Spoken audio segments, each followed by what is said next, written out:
933 05515 99933 Monfa mo messages no way your WhatsApp messages amode ban monfa mo amode ebre yen afa video eso no eno ye 0244 263 902 0244 263 902.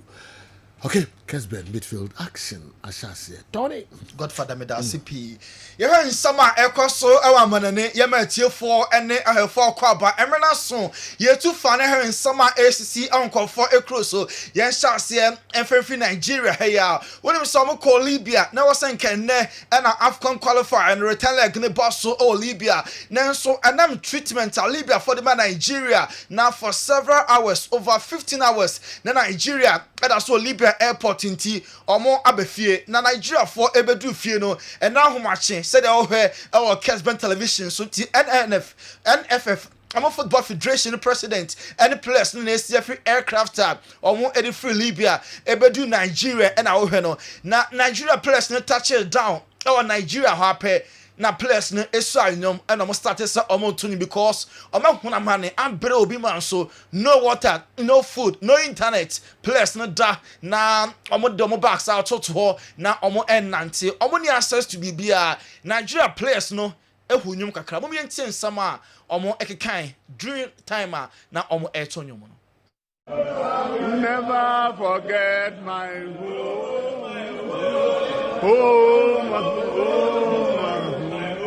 Oh, my home, when shall I see my home?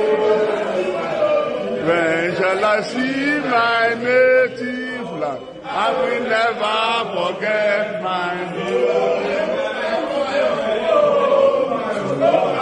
Oh, my home, oh, my home, when shall I see my home?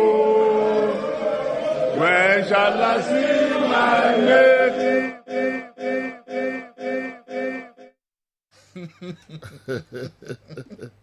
When shall I see my home?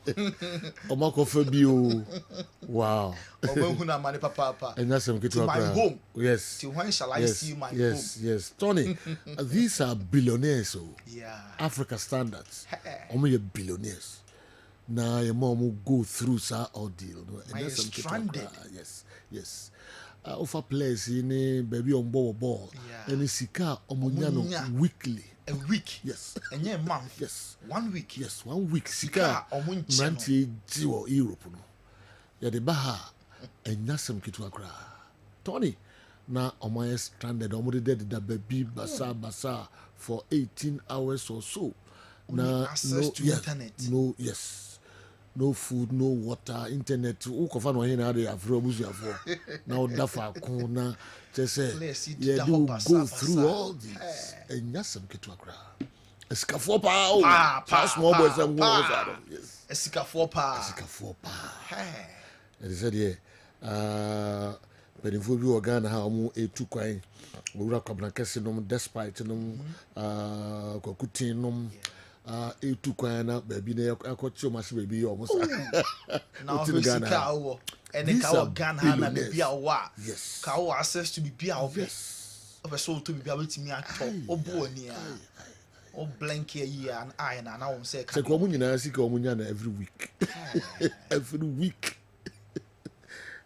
Libya for ya chiro mafia player nya be $200,000 a week. A week, or they convert yes. Herbal local currency. Now they baba there.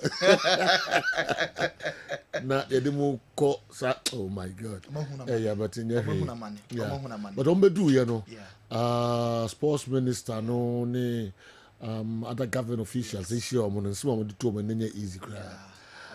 Yes, we are very fine. Live no. Austin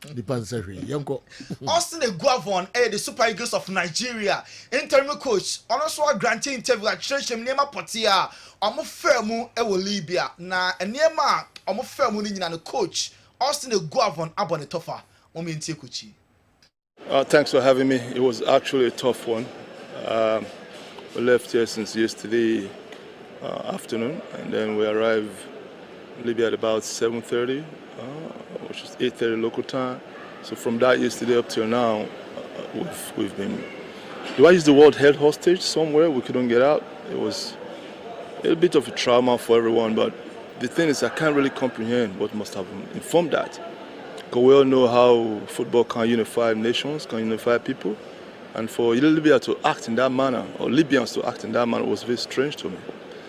But however, I want to say big thanks to the federal government of Nigeria for the quick intervention, especially the Minister of Sports, Senator Oko. And another good thing is the boys are not really, I won't say they're not worried, but mentally they're still strong. It would have been nice to come back home with 3 points. Unfortunately, the game didn't hold. Of course, no game would have been played under such circumstances. But the good thing is we're back home, and also thank the Libyans for letting us go. Because it took a while, and I don't understand what happened. I can't comprehend, seriously. Well, we already know that CAF has said that they will look into Austin Guavo, Nigeria interim coach. I don't know.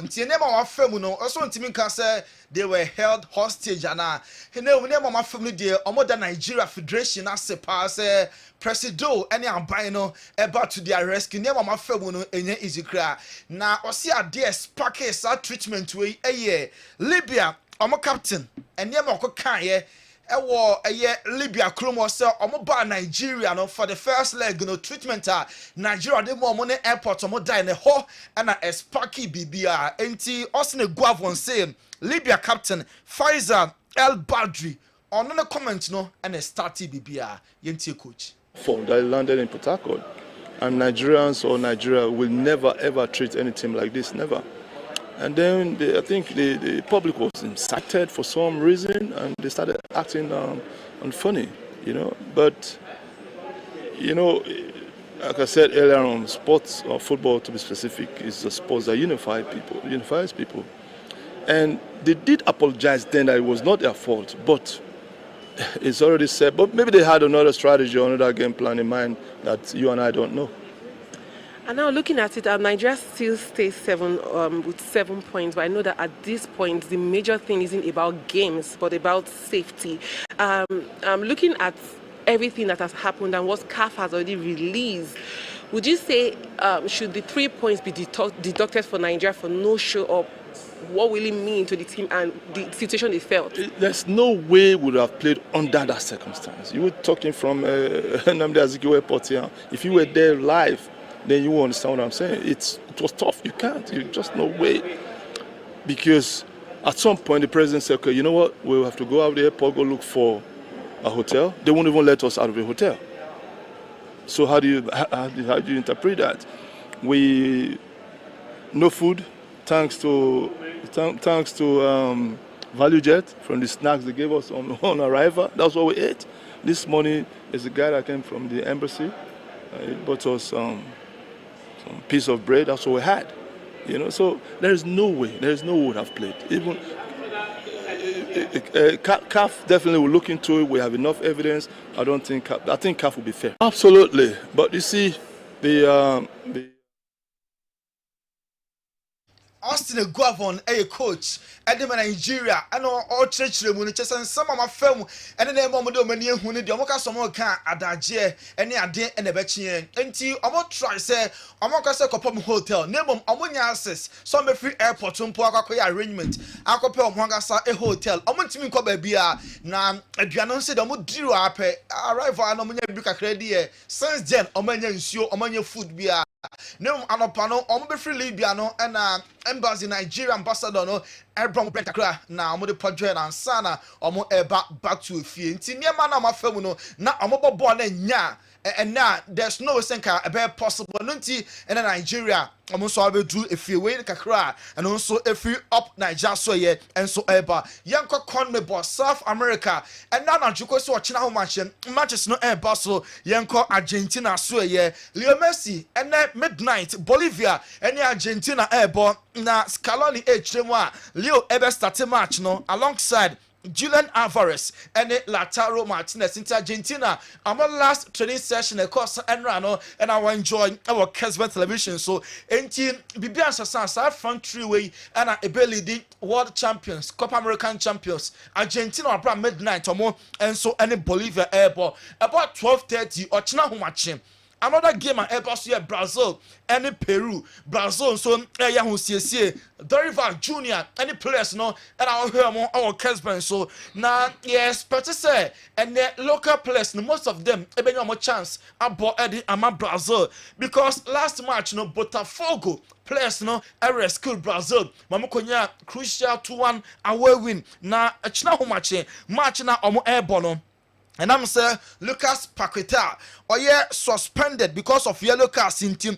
You heard me say Flamingo midfielder guessing a new opportunity about Nafin right back vendors and replace Danilo not midfielder so Andre and so Alpha Bruno Guimaraes the position and that year Brazil local players the new opportunity now and so etimi about Yanko UEFA Nations League and now Belgium elusive to France Echo share by 2-1 in the UEFA Nations League. Ama say France for almost last 5 games almost Belgium aboning nano almost etimi edi kunima. France are qualified quarterfinals of the UEFA Nations League. And you Chilemons SI penalty. Belgium now come on chance some first goal. Then so almost some of the pen of France enya almost there Randall Colomwani convert to one so na to aso enya second goal ewo honomo. Na and match at France we need 2-1 and the Niger players because no Mbappe still any problem Antoine Griezmann na only wareta from the national team ni France edin kunim after the game French players no and the supporters no celebrate boom.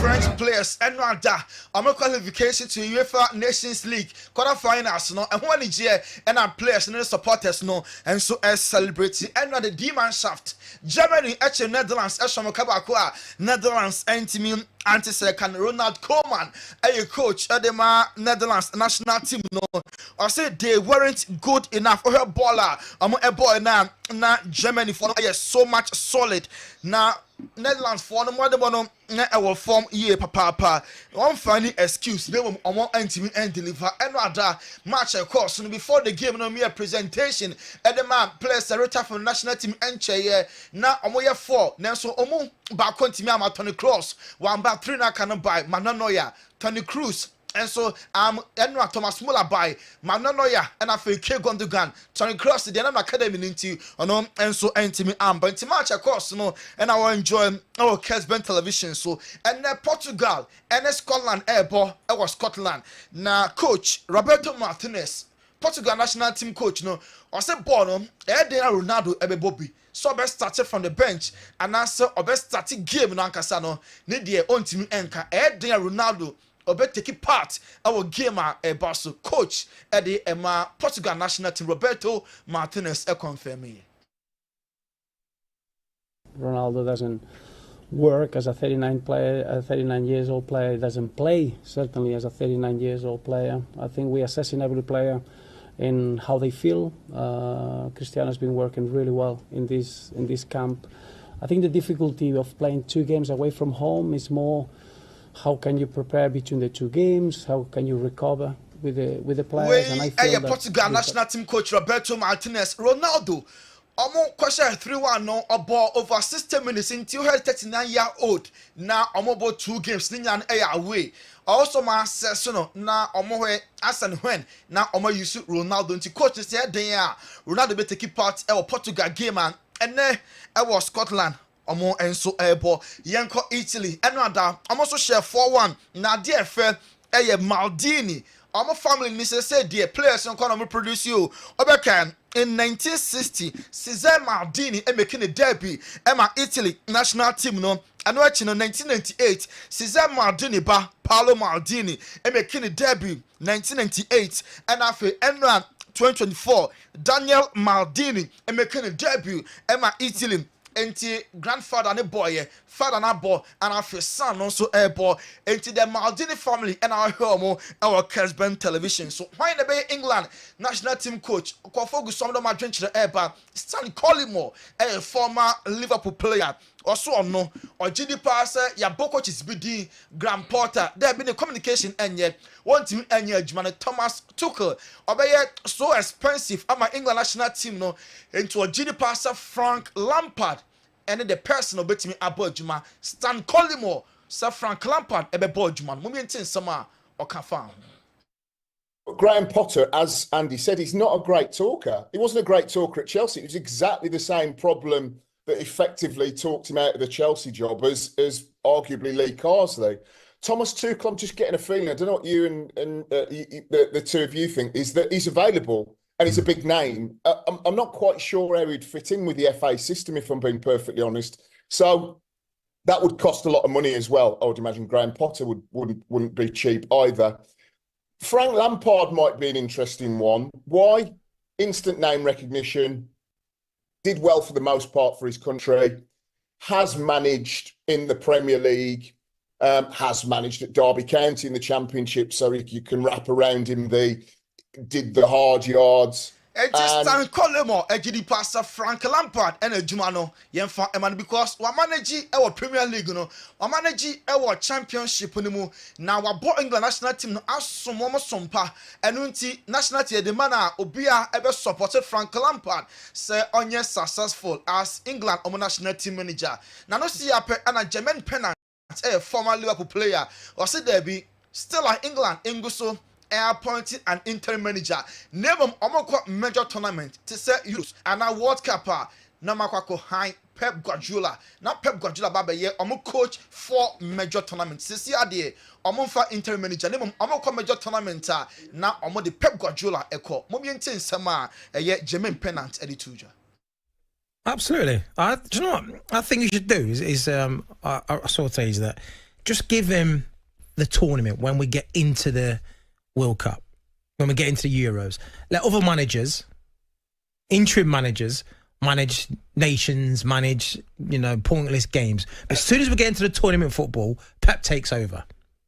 Because we're going to qualify. We always will qualify for a major tournament. We're probably one of the best teams on the planet. Jermaine Pennant, interim manager betima ye adwuma edu major tournament Euros World Cup major tournament na England awako han Pep Guardiola na kwako bo adwuma no e de amamo after tournament no go back to Manchester City. Golden Foot Awards no ebeba so on the 31st of this month here October of France na oma nominated players be the only award that Leo Messi Sankaye enie Marco Verratti omo Ashley Lesteno Leo Messi Neymar da Silva Jr. Van Dijk Thomas Muller Harry Kane Kevin De Bruyne Antoine Griezmann Benzema Lautaro Martinez Wemo any players are omo for the main award now just what the over 27 years or more as now qualify for Golden Foot Award and Real Madrid training session na enye easy crowd say attention in no was on 3 players Kylian Mbappe Angelo Lin and Thibaut Courtois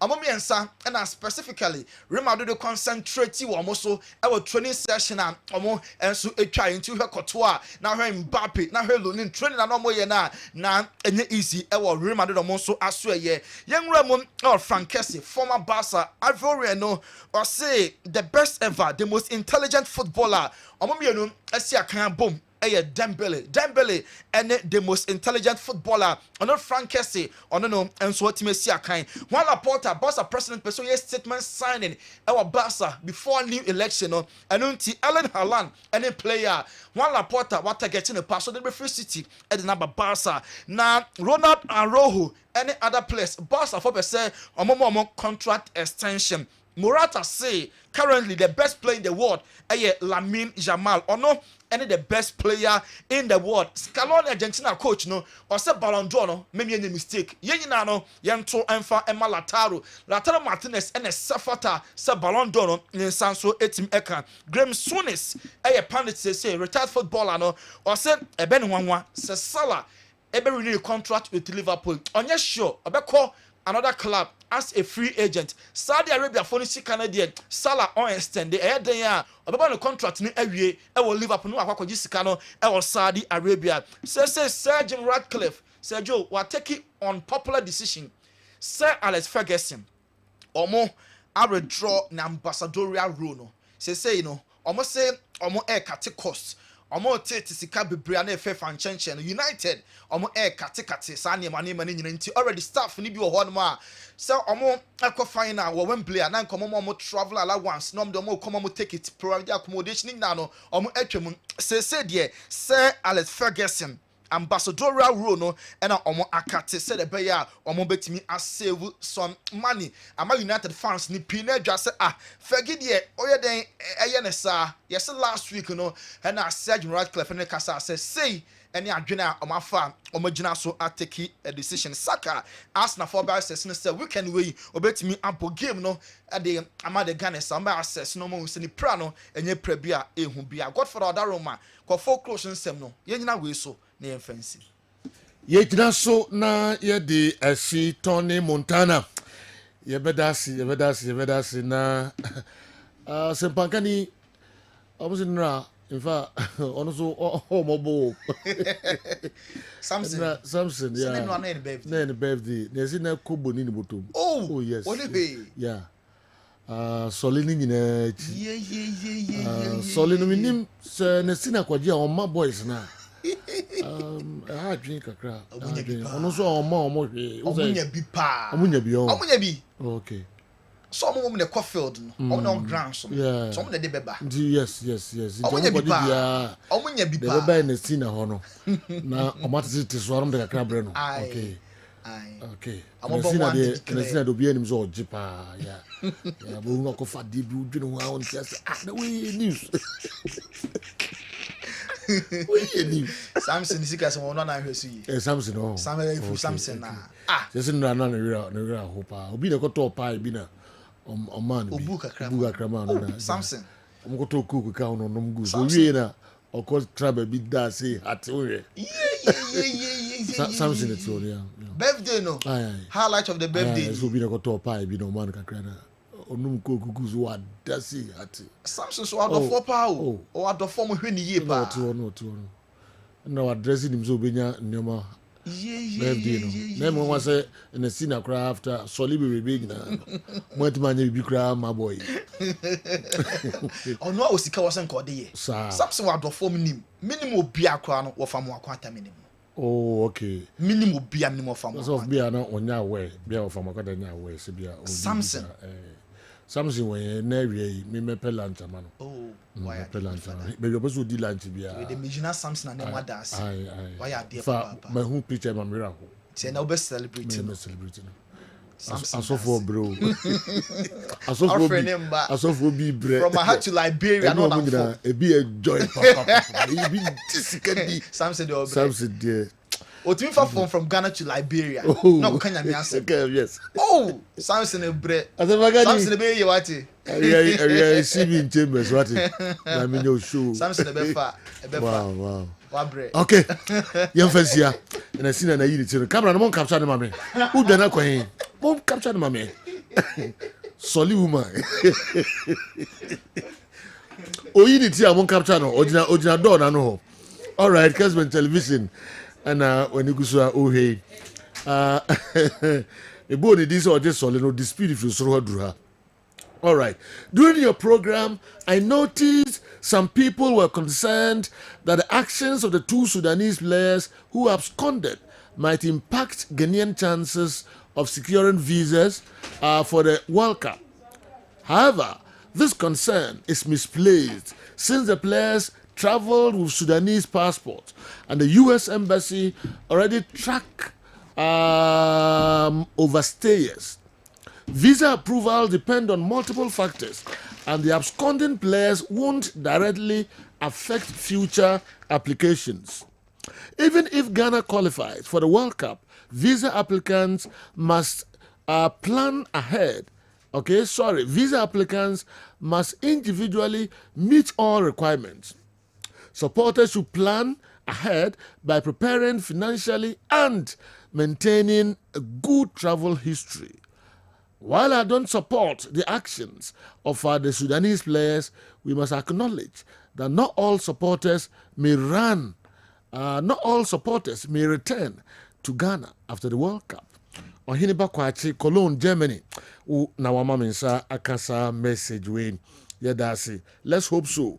Yeah, sa and so and beya. Yeah, twaso. Zekov Mohammed.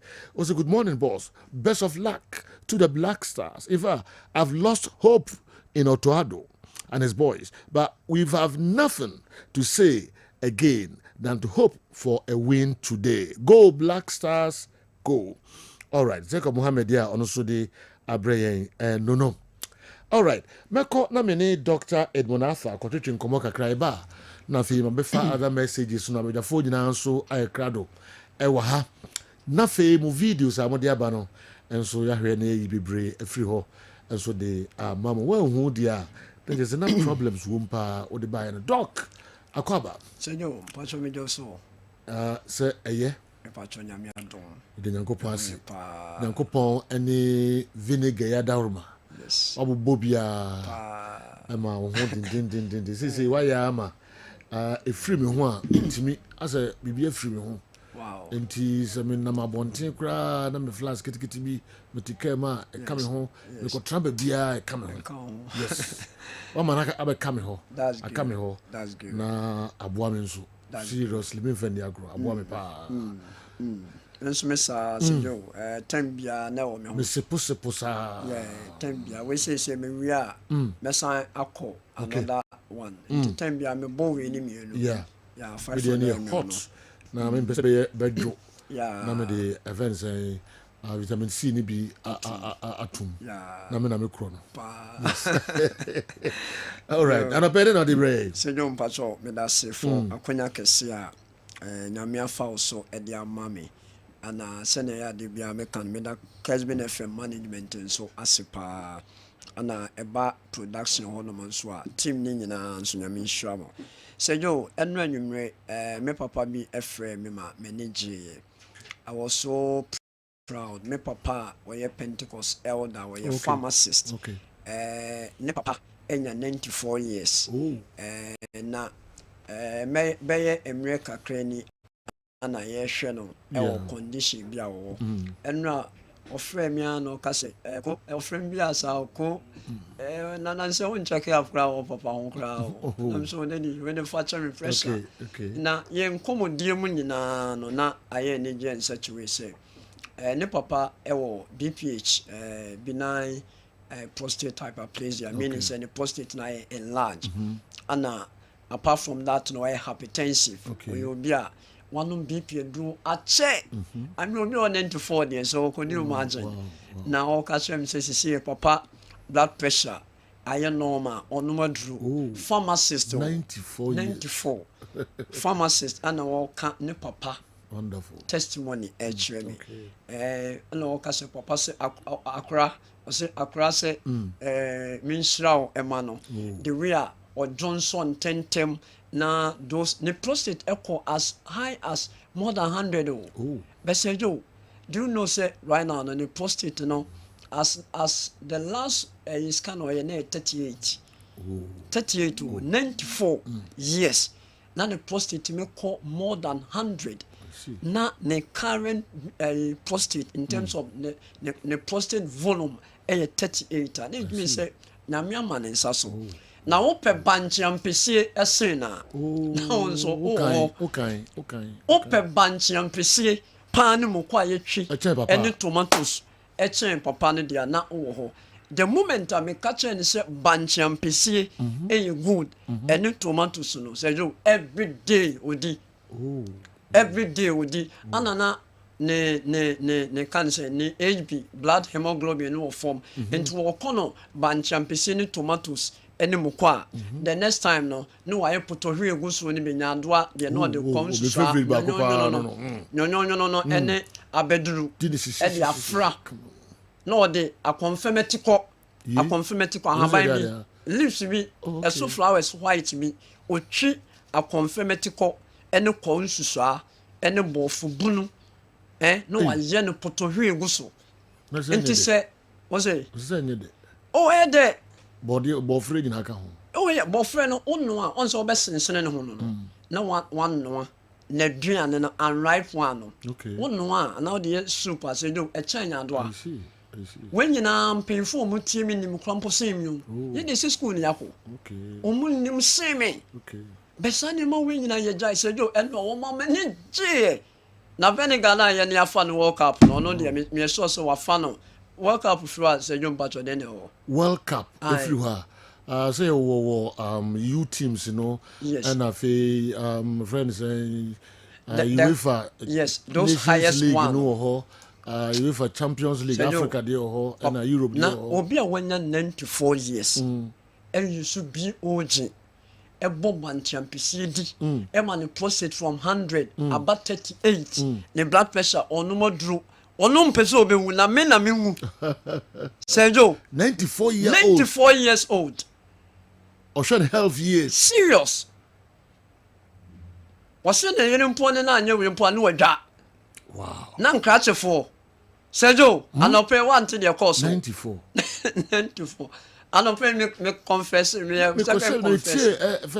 first part na me say me koye bibi fufuro sa ho nti me sister na friend say mati the doctor e ka fa no na me say and my miss no eso ka bibi bo me din na ai sa na me ka say nyame ma ho sa kwan a anka during I mean bedroom de anka CCTV camera bo na hu ye me ya ka ho pepa Sergio before man and God power boss in upstream and strong man especially strong man strong man in upstream na ya na nkofo nim say power boss in power but when him what the strong man can upstream no Sergio brutal me hu bi da now we are when you say sweetheart it's good we are the catch sweetheart and you sweetheart and you serious Sergio doctor je me pese me kan nyina say papa na mama ni age 94 enti me hu say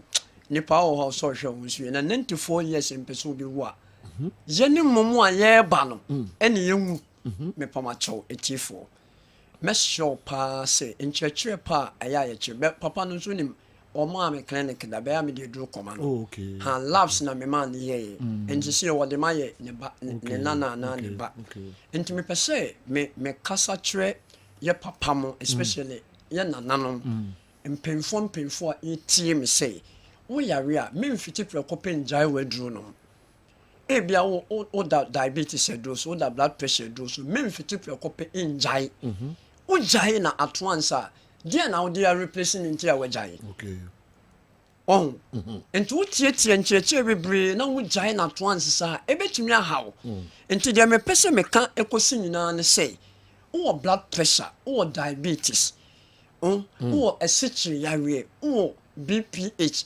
prostate enlargement na wo pese me boa wa I mean brama soye metimi ama me ni me team no ya collaborate de me ntimi say yo de bia wonim nyame obeshira me sa na wonim meko heaven say yo wa wonim so beko me amenim se meko wonim de ntia ade a enim no menka ana me ye the plain type me workers ni me wife no bi oni me bia ni say in Edmonton say yo hu a me wa no anopay ana papa bi bae me study ni histopathology report no I could see say baby a ne prostate ne do no PSN and I'm 85 and I could see say so hwe ne grade na enya me nkwa minim de nkwa ntimi nye into say me pest specialist or urologist or oncologist na me no mo discuss so that omo input omo de be ba no so say me hand over man no man hand over man no so say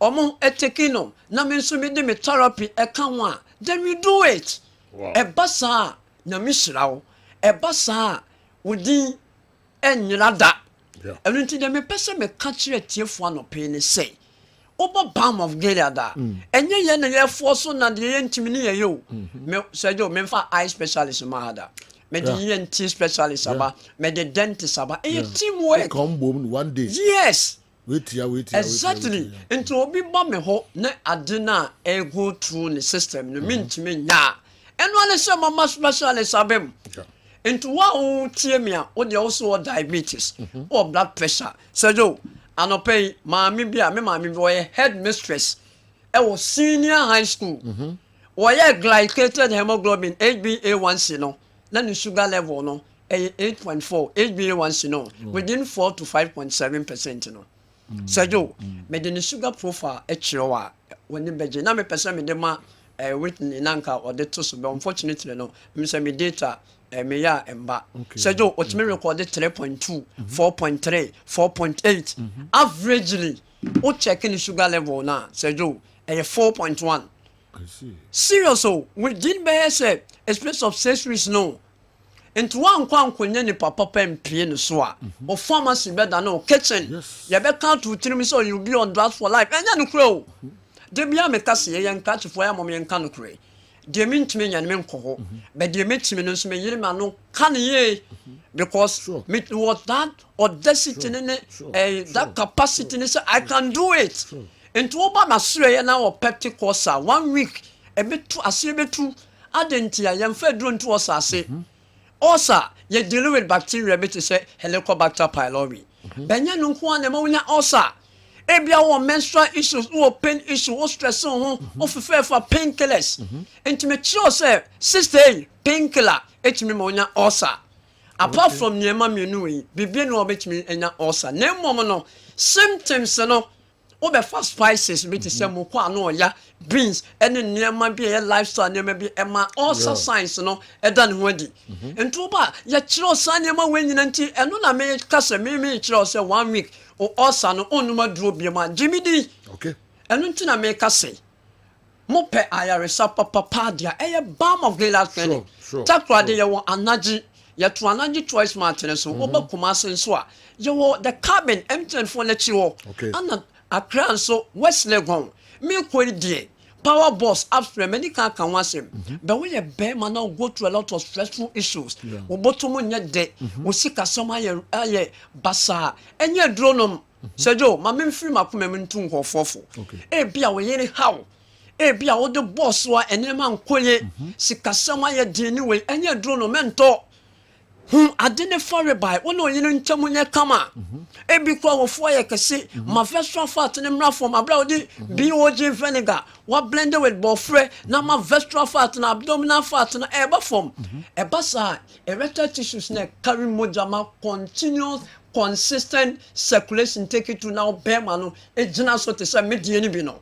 wo be gina na so Dr. Edmond Atta Edmondo de Papa Pentecost elder Edmondo de Papa Sergio anope mi free makome mu pa na mi tu nkofofo ni nya wo so singlet na o team fifiri yes Sergio say o singlet nkwa no pa na o sweat ni box me kwa de men singlet da okay debi na o sweat anopa ana de ta ogu ko debi men sweating so wow me jina me na so in such way say sweating po ma before I sex me taking show me no bottle baako so boa e boni me be lose so how to put water first before I do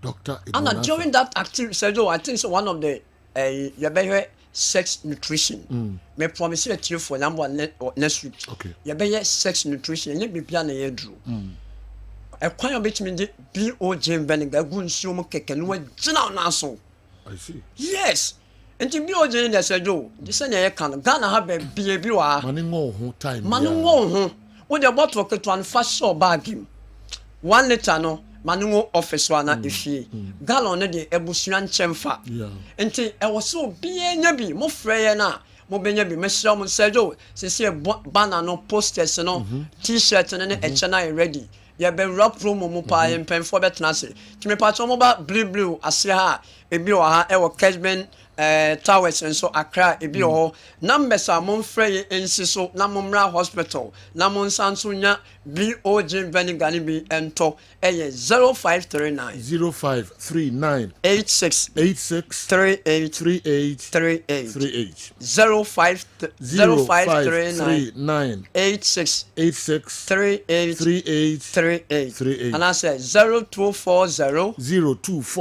51 21 71 0240 51 51 21 71 71 7-1. Good. So you, Namin in fact, and one mammy educating coffee. Okay. Na me free ma pome mu pa de maka no omofa ebeboa ene me bi wonye hospital ba utimi ye the right thing a obetimi a reverse situation na wo no. Okay. Donc be that's an paper mon frère numbers mon frère so the wedding card ya to bia no ba Kessben ya obenya vinegar ne bi ato ewo security post ho ma form ha omo show kama pa na kwa unsusa ene osi bofre bunu bofre ni ebunu no the embryo no twitwa o sensene ho a na hono na obeto agu no le fego na no a te se de wo no anya ado ano ebia no wa ye no putohwe egu so wet kwa unsusa na wo steaming ye no wo de kobi kakra betuma na yes momo ni nyina oh yes okay momo ni kobi eye eno na de tete ye be wo de no na wa ye kidney function test no electrolyte bit say sodium and chloride say okay. Normal nature say which me to so enya normal te so and alcohol off okay and afa to nsuom bebre na nsuom yes also ko bi o no within 10 minutes ko e be twene doc e be that's say no me that's for opportunity no let me show Dr. Edmonatha o see be 30 minutes na dina hey slim macho be yiri papa ya twaso e de amamo abudafo transi na fi ya hear stories no emu enso kakra messages no enso ba enamodi abegum ene anopai please Joe Kumasi Asante Kotoko is back to Ghana without the 2 missing players. If I may ask, can they report to FIFA after having contracts with the players? Okay. Enti uswasma odi eba ene anopai no. Please ask doctor after taking BOG vinegar. Okay. Sami takrade mebusa doctor enso ho asem ahwe why Sami Mr. Wa mebusa doctor please abeg can I talk to Sir Franco Naro at Kessben Sports? Why not? Naro had also the brain bia botimi de abreno and na person no kasa on the phone so na okay. There must be consequences for whoever insisted on taking Kumasi Asante Kotoko players to the USA despite acquiring visas for only 7 players. Football is supposed to be played by not less than 15 group of players. So how were they expecting to honor a game with 7 players? I'm sure if the trip was to Egypt or Morocco, the Kumasi Asante Kotoko management will have cancelled the trip. People in positions take bad decisions that damage respected institutions' reputations, and they still remain at post in Ghana. Kofi Adwei Efri Kaswa ena Abrayan Kofi Kaswa. Kaswa ena Agbe Michael Agbeko Agbe for short. Please, I'm at Kaswa. Where will I get some to buy at Kaswa? Oh, okay. Oko Kessben Asida Towers ho a war circling crime. Kessben FM studio ho. I also assure ho benya bi ato. If these current Black Stars players don't qualify for this AFCON tournament, then they should step down or be sacked for our local boy to take over. Good morning, sir. Galas, anyway, every new Takrade and Abeka program no penifo mamu nyina kwaba eba enebne program yi eso. This will be a ho yede. Chief will be a ho yede. Okay. Tinkwam. Sir Franco Naro. General. Yes, Sir Franco Media Institute. Jumewura. General. Na say no sala no mo register students da. Admissions. Okay. We require the special offer being crown no more SSC and be to university no. Yes, we may pick your application form no for free. Oh, okay. That is the way we can also support. Because woman na betene fee say we train next year we ani mo nsem. Ntomra mission ade. Sure. Na ya ho boa. Sure. Na idru on ma wako.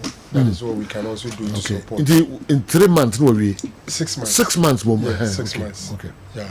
Adio mo person me photography and video production. Okay. Come there 3 months. All right. Mon come where na ru say free. Na mon go pick your application form so na mo my students of fees no so at the form. General and run na Abranti bi mitwam no mudi. We not me enyuma ni nyina. Opeltoko. What for managers are there? Yeah, you put structures in place. Okay. Now putting control in place. Now my institution now in Ejuma structures now in Ejuma. Okay. Then you play a supervisory role. Wow. OKSG was here, the media department, and I manage it. Okay. But we have guys there. Okay. We have our WhatsApp group, do this, do that. Okay. Let me see, have you done it? Until we beating there to lead in so and I into me. Okay. This is a more approval. Wow. Until you only get organized. Wow. No, I ain't crack. Transport sector hustle. The cars in your cars no hana share sa. Buses no kufodia. Okay, you fancy. No, we have one. We come no ranting in. I hold them soon. One day don't come on and be better.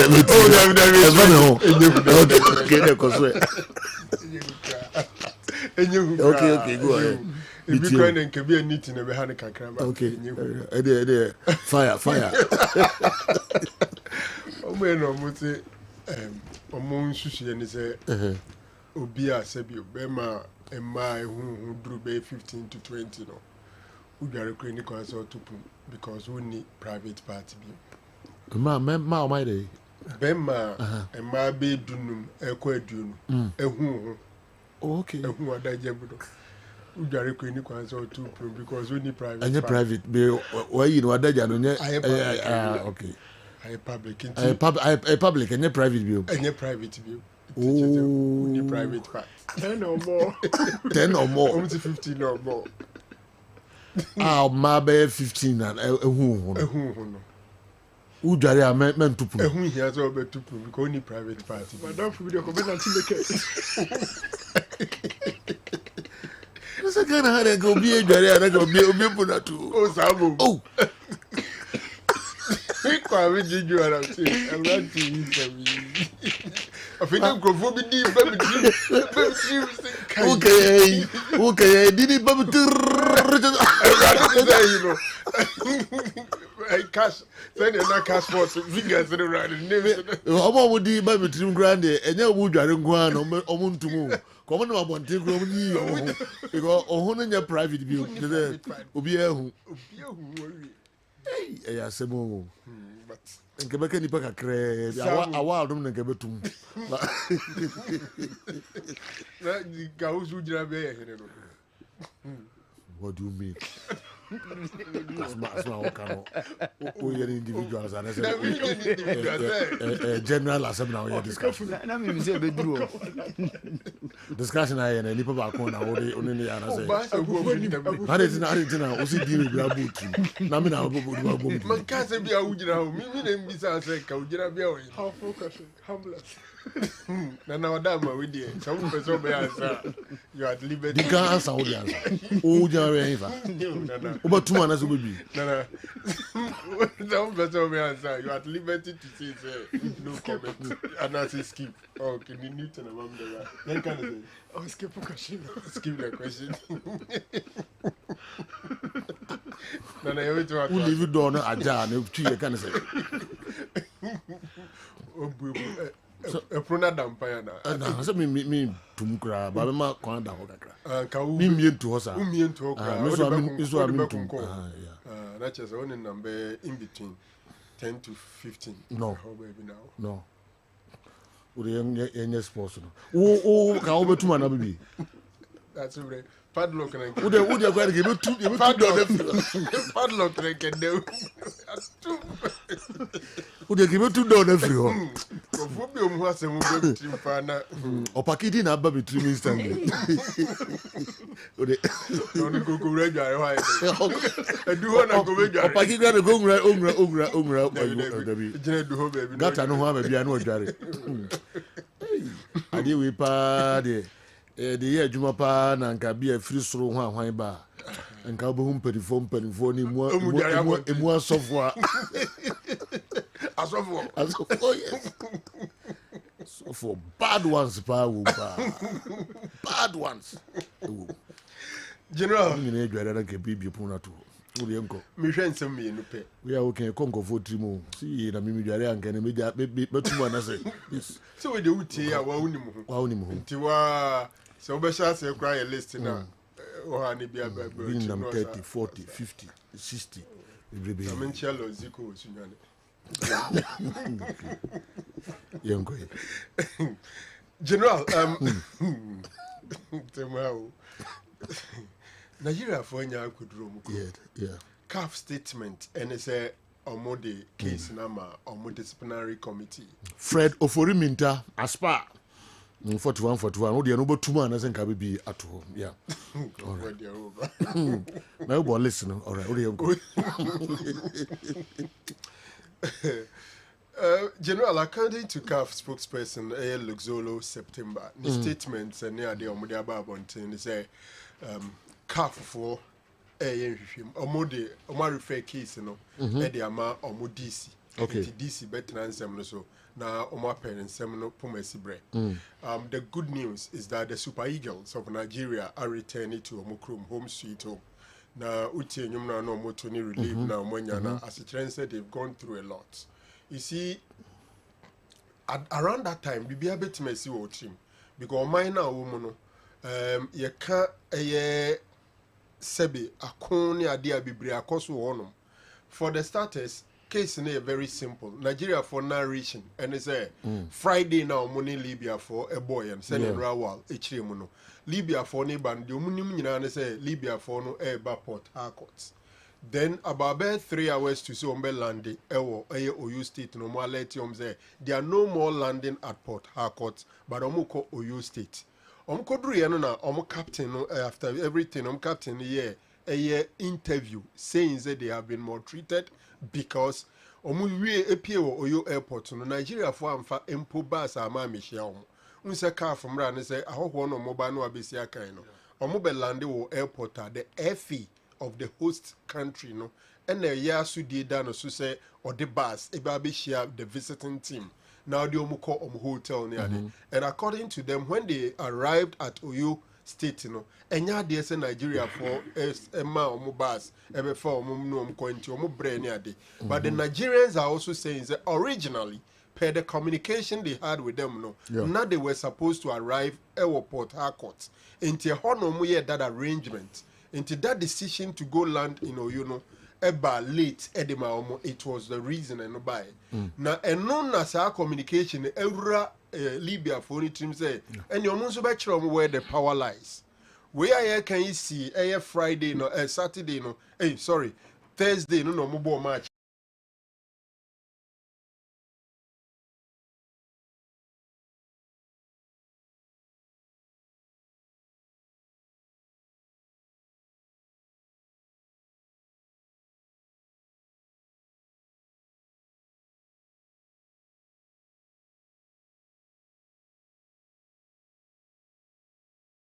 Friday. Yeah. Good. So Nigeria also fast forward almost so caught with a charter flight. Then Nigeria was built to land.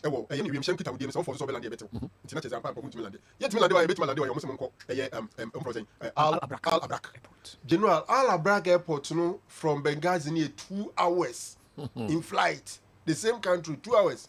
Who feel Lagos ever cry 1 hour. Until they said they who feel Lagos ever cry. As I come back to Lagos. So far away. And I'll free 2 hours. Ghana Cameroon. Cameroon. Some 2 hours. Okay. Then Kodruya also say Omunya arrangement be to receive them in TSO Moka. And Nigeria for no car airport eventually. After the Omunya Kwaya bedroom room.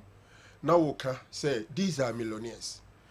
What saddens me is say football baby baby dream nkasa niema we nka. Nka ho be mem. Say be nya ni bi kra. Na is so sad. I don't know near car for regulations no member be. Now the interesting thing is mu Libya for 1 point pen amu group Nigeria was 7.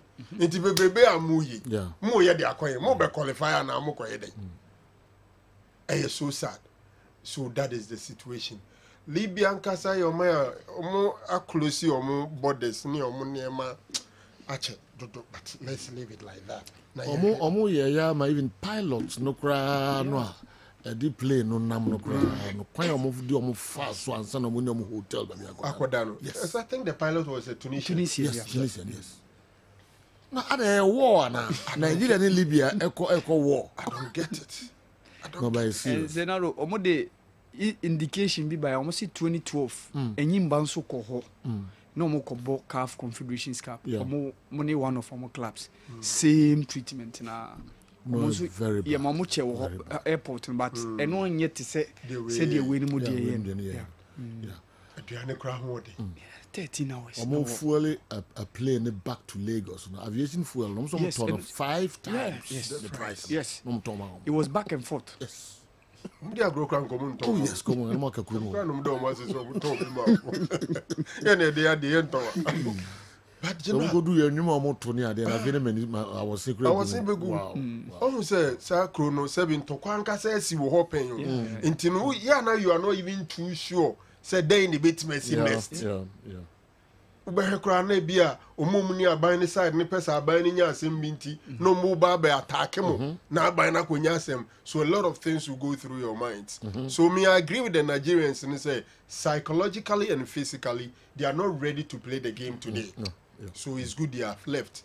And I don't expect the CAF be reschedule this game. So we declare we losers. Yeah. Ne ye koye ni ban kura na ezu munya de There's a calf, but it's on by investigations. kakransa. Yeah.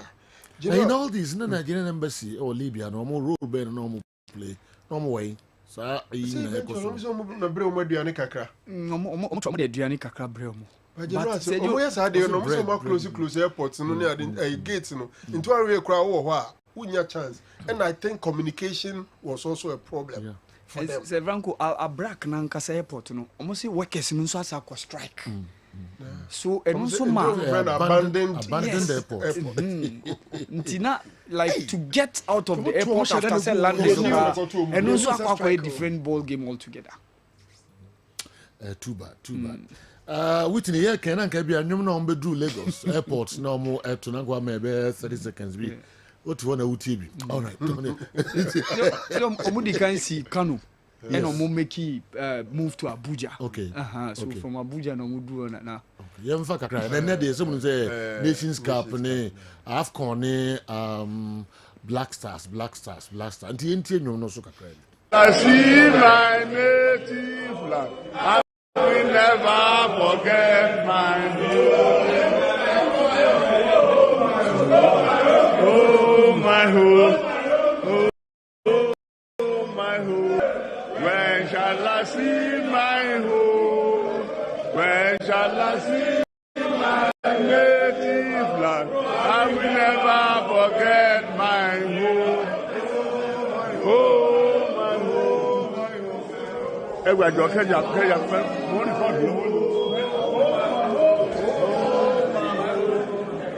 well, Nagopon at the place no Aqua could drew Nigeria back.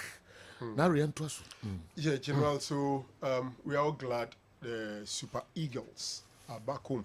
And we are sure the CAF they are number fan. I do BBC yeah. Now you ask yourself, say, international diplomacy, what role can they play? Because clearly, a football federation, no, empony and fans of Mushechra, a then a ben Ruben a ben Mufru F4 a player. And this animal. Yes, CAF can only CAF sanction a bit more quiet, but we see on football association. But other diplomatical, so they no bit my phone. But let's leave it like that. General, a quick one outside the African Cup of Nations qualifiers. A brand is it Jermaine Pennant? The suggestion say England in fact caretaker coach. Na qualifiers in the anything. Inti caretaker coach in a bit me do mabo qualifiers no. Omo be tournament no more top notch coach. To say bia Pep Guardiola no do makobo tournament no. Omo we are no about back to the job. No wasabe ene juma. Now to the extent that the England is saying that Thomas Tuchel will be too expensive for the nation. You can't prepare. This is proper definition of prepare. English ya bruchimai. National team. Thomas Tuchel be too expensive. Inti ebubo Frank Lampard no mne one mdin. General. Ghana de Oh, say suban no mde abedu emu ano. Okay. Pepe. Say kro no pepe pa. Say Thomas Tuchel will be too expensive for the country England. Yeah. Inti sana tie dia yemfa matrama kwa efu bi omu de ombeje kakra bi qualifiers no de no bonye din yedi coach kro obetumi de qualify eduru ane akofa de ne board din short term no de abo tournament ye ba no sa akọ short term or attached and also you free.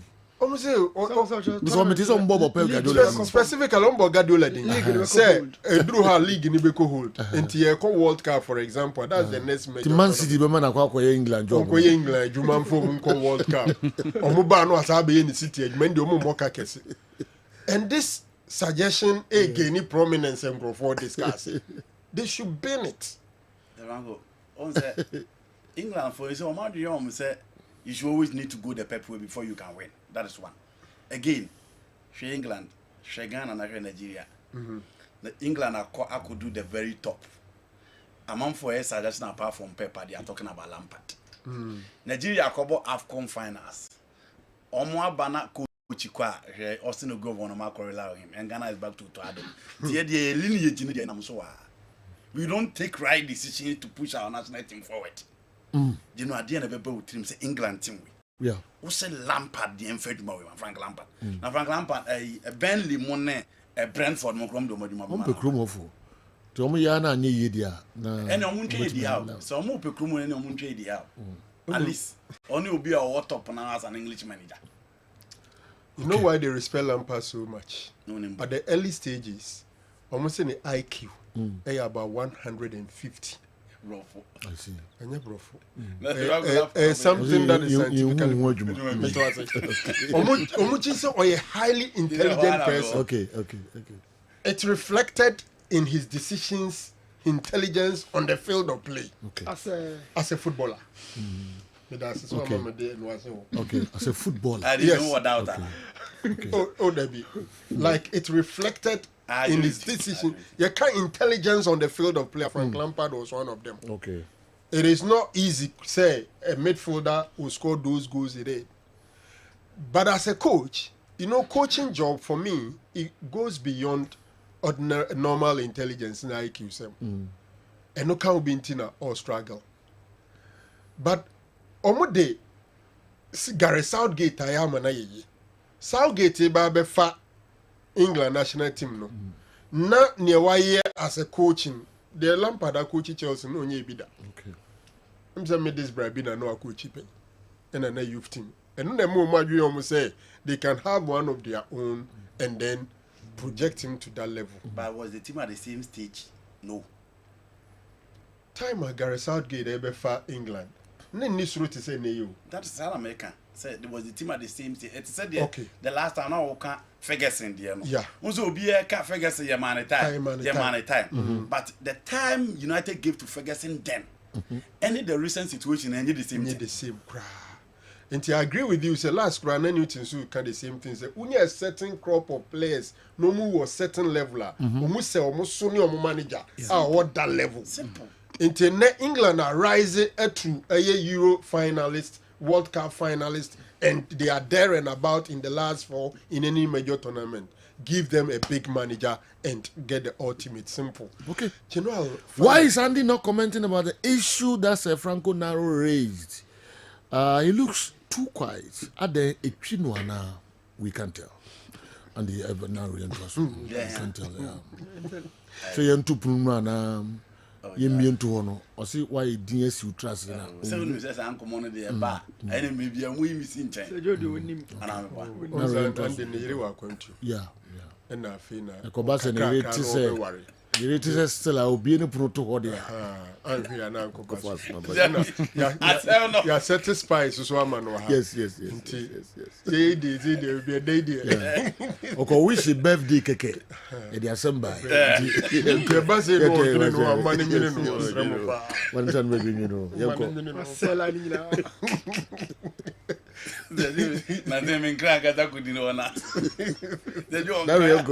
General, here you move starting in Manchester for the two years. A cow, my boy, 113 million pounds sterling for the past 3 seasons or so. Now, in himself, England, and Ranoma Coin say the minimum amount that sustainability and profit and sustainability rule in some 3 years, the maximum a cow to me about 115. Into Man U for no, close to the borderline. And no decide say omoba cut it down costs. Now nim staff mako 250. And Sir Jim Ratcliffe, it taking over of the operational duties at Man United, or cut it down. Man United is big. Staff 250. Umodi can jaw mukwayu. Omo maka wonom. No makati ababedu level said the fedo makoto nana say nana 82-year-old say Alex Ferguson wadama. Once so ambassadorial rule na edemawa. De be a baby a udi echi. Butume so na yitua ukano. Yentimi ntua bi me cut down cost. Seriously, a sad edemame. I think that United no ewo baby ejinen because of Alex Ferguson. Fans bebrebe I di Manchester United the chair say no na the most supported club na the handiworks of Sir Alex Ferguson. 13 Premier League titles. 13 Premier League titles. 2 Champions League titles. FA Cup, 5 of them. League Cup 4, over 24 titles. And Sir Alex Ferguson winning the Man United. He's the reason and nipa bebredi Man United and until ko per sponsors are wunyano. He's the reason. Okay. Now when ka baby I friend royalties. Ko atijia dem near the brain. Nti say what you said there. Won cut cost man nko affect Sir Alex Ferguson. For me, it is inhumane. Okay. And I think say it's something they shouldn't have even thought of. But say be crashing to me the tune and the monso atias here. Into an ambassadorial role and then the royalties are now original. They are cutting down cost into that cost no do Okay. No. But maybe some who say manager no more to see can you diegu 50 million pounds sterling near the akoto be no better now. No can no say fine. I'm saying the next 2 games are not better. On that story. Akofa akoya better now. Just when about in Brentford, almost one on be done. What check. Already no ada best. Who cut it down cost no. Akwano be say no mtuama na mse be 10 million or so. Because you come be na more time at you and can be a yes o pampa. Who dey pampa me no bra na coach is too much. Open we are what you know how they coach is na dey ura when you move. That be other say was just start your life. When we are not quite affect you. Coach is too much. He also pamno. There be the thing I was Wasapa. Maresca go pamno. When you say Enzo Maresca pamno. Enzo the Opamno. Ah, me pamno. Chelsea say the Chelsea caliber. Mo deben fine ko see na mo ko for coach. No one fine ko coach. And no president. Me dem tu for say where no papa papa. Obebu abem sisi ai. Ye tie na no an kan ko for ko. Okay. You tie brand here na ko pa man kan ko for da. Say Jackson na ebo new money. Jackson video na dey general dey how. Say one over pam no. Are you cry dey happen? Oh, say na obi enim say yan qualify or say pamoto ado. Send obi enim.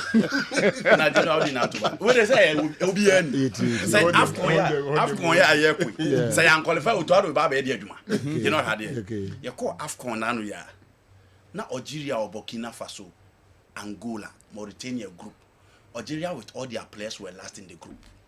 No Musaki coach. Fast forward, in less than 8 months, Algeria qualified to the next AFCON. Cameroon, Fabrice Ondoa, Andre Onana, clearly Rigobert Song was not in charge. Me obieno person was a chairman. Me can see Pam. You know, fast forward, Omo Pam Song, look at the situation of Cameroon now. After bringing Vincent Abubakar, Brian Buemo, Coach McBray was sticking to Onana. Wamana had difficult between Fabrice Ondoa and Onana. Straight away, Cameroon in less than 8 months have recovered. They have qualified to the next AFCON. Ghana a situation at say. It is general. Coach Samekasa yem Pama de Biamo de Moso Montan. Later new thing is a Franco Sabi Dibetis and Pam. No credit. The Rocco Muchana Momanache. Who's a Momo? The belief say ye man in Mre. Genoa Makawa. And you be a man in Mre. Obi or wha, o man in Mra would deliver. But Mekasa yem Pam Javi, Namun Temas, and New York's one of them. Hansi Flake by ye loose players, baby, no Frankie Dion. No Ike Gondogan, no Roland Aroho. Look at the situation of Barcelona now. that is a manager. You know how the neighbor, also the neighbor. No Gavi. No Gavi. Yeah. Still, Wababe turning things around. Barcelona are playing with Pau Kubasi and Inigo Martinez are 2 centre backs. You know, heard the performance of Barcelona. Match at Madrid or with all the stars plus Carlo Ancelotti striker. No, Barcelona born with ease. And me, what the entire coach Nadia.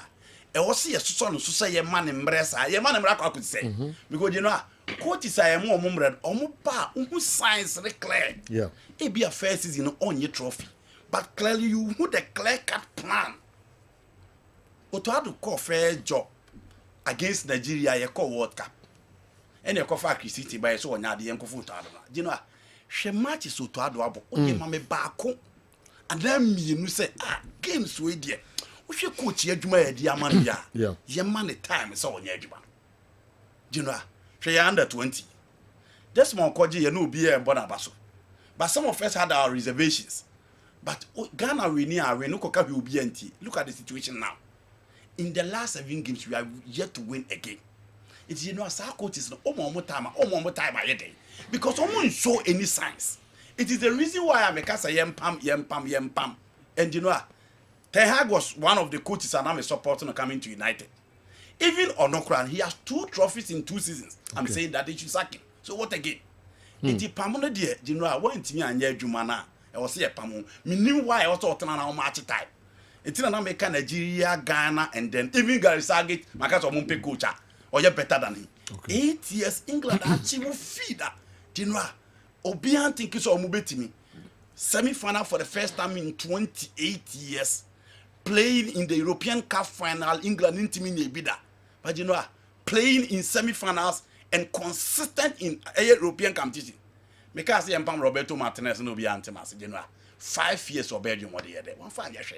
There are coaches that science and everything show that you need to give those coaches time. But Obi or at least sit by me one person I may call it for time. And eventually, at least it's a winning trophy, you know. You know one and they Algeria and Senegal in one group in 2015. Okay. I recover Betty AFCON and Ghana. Masaka this year said, Yene Cameroon ne Algeria and a struggle in 2024. Okay. General Omar recover quickly. Intimi who the entire as a coach in Nadia. See a man Emre no or the day. He only mark time and waste time without winning anything. And yes, our club now have into coach there. Coaches are hired to be fired. All right. So we are Jumana one year, me who didn't also now. Or see a Pamon now, who go Bruce by him. And within a sustained Opia who said, South Africa for team media. They are not using Salah. They are not using money. You know, Omuni Kudus, Omuni Pate, Omuni Inaki, Omuni Semenyo. Yeah. They only had players in the PSL. And look at the situation now. Egyptian national team at a point of confirm, but you know, Hector Raul Cooper be fire now. Obia who say, this is a coach who had played in the Champions League final twice. Eduman no. Intimi who the entire as a coach in Adia. Yeah, was see a caucus, your man, oh man, a timer.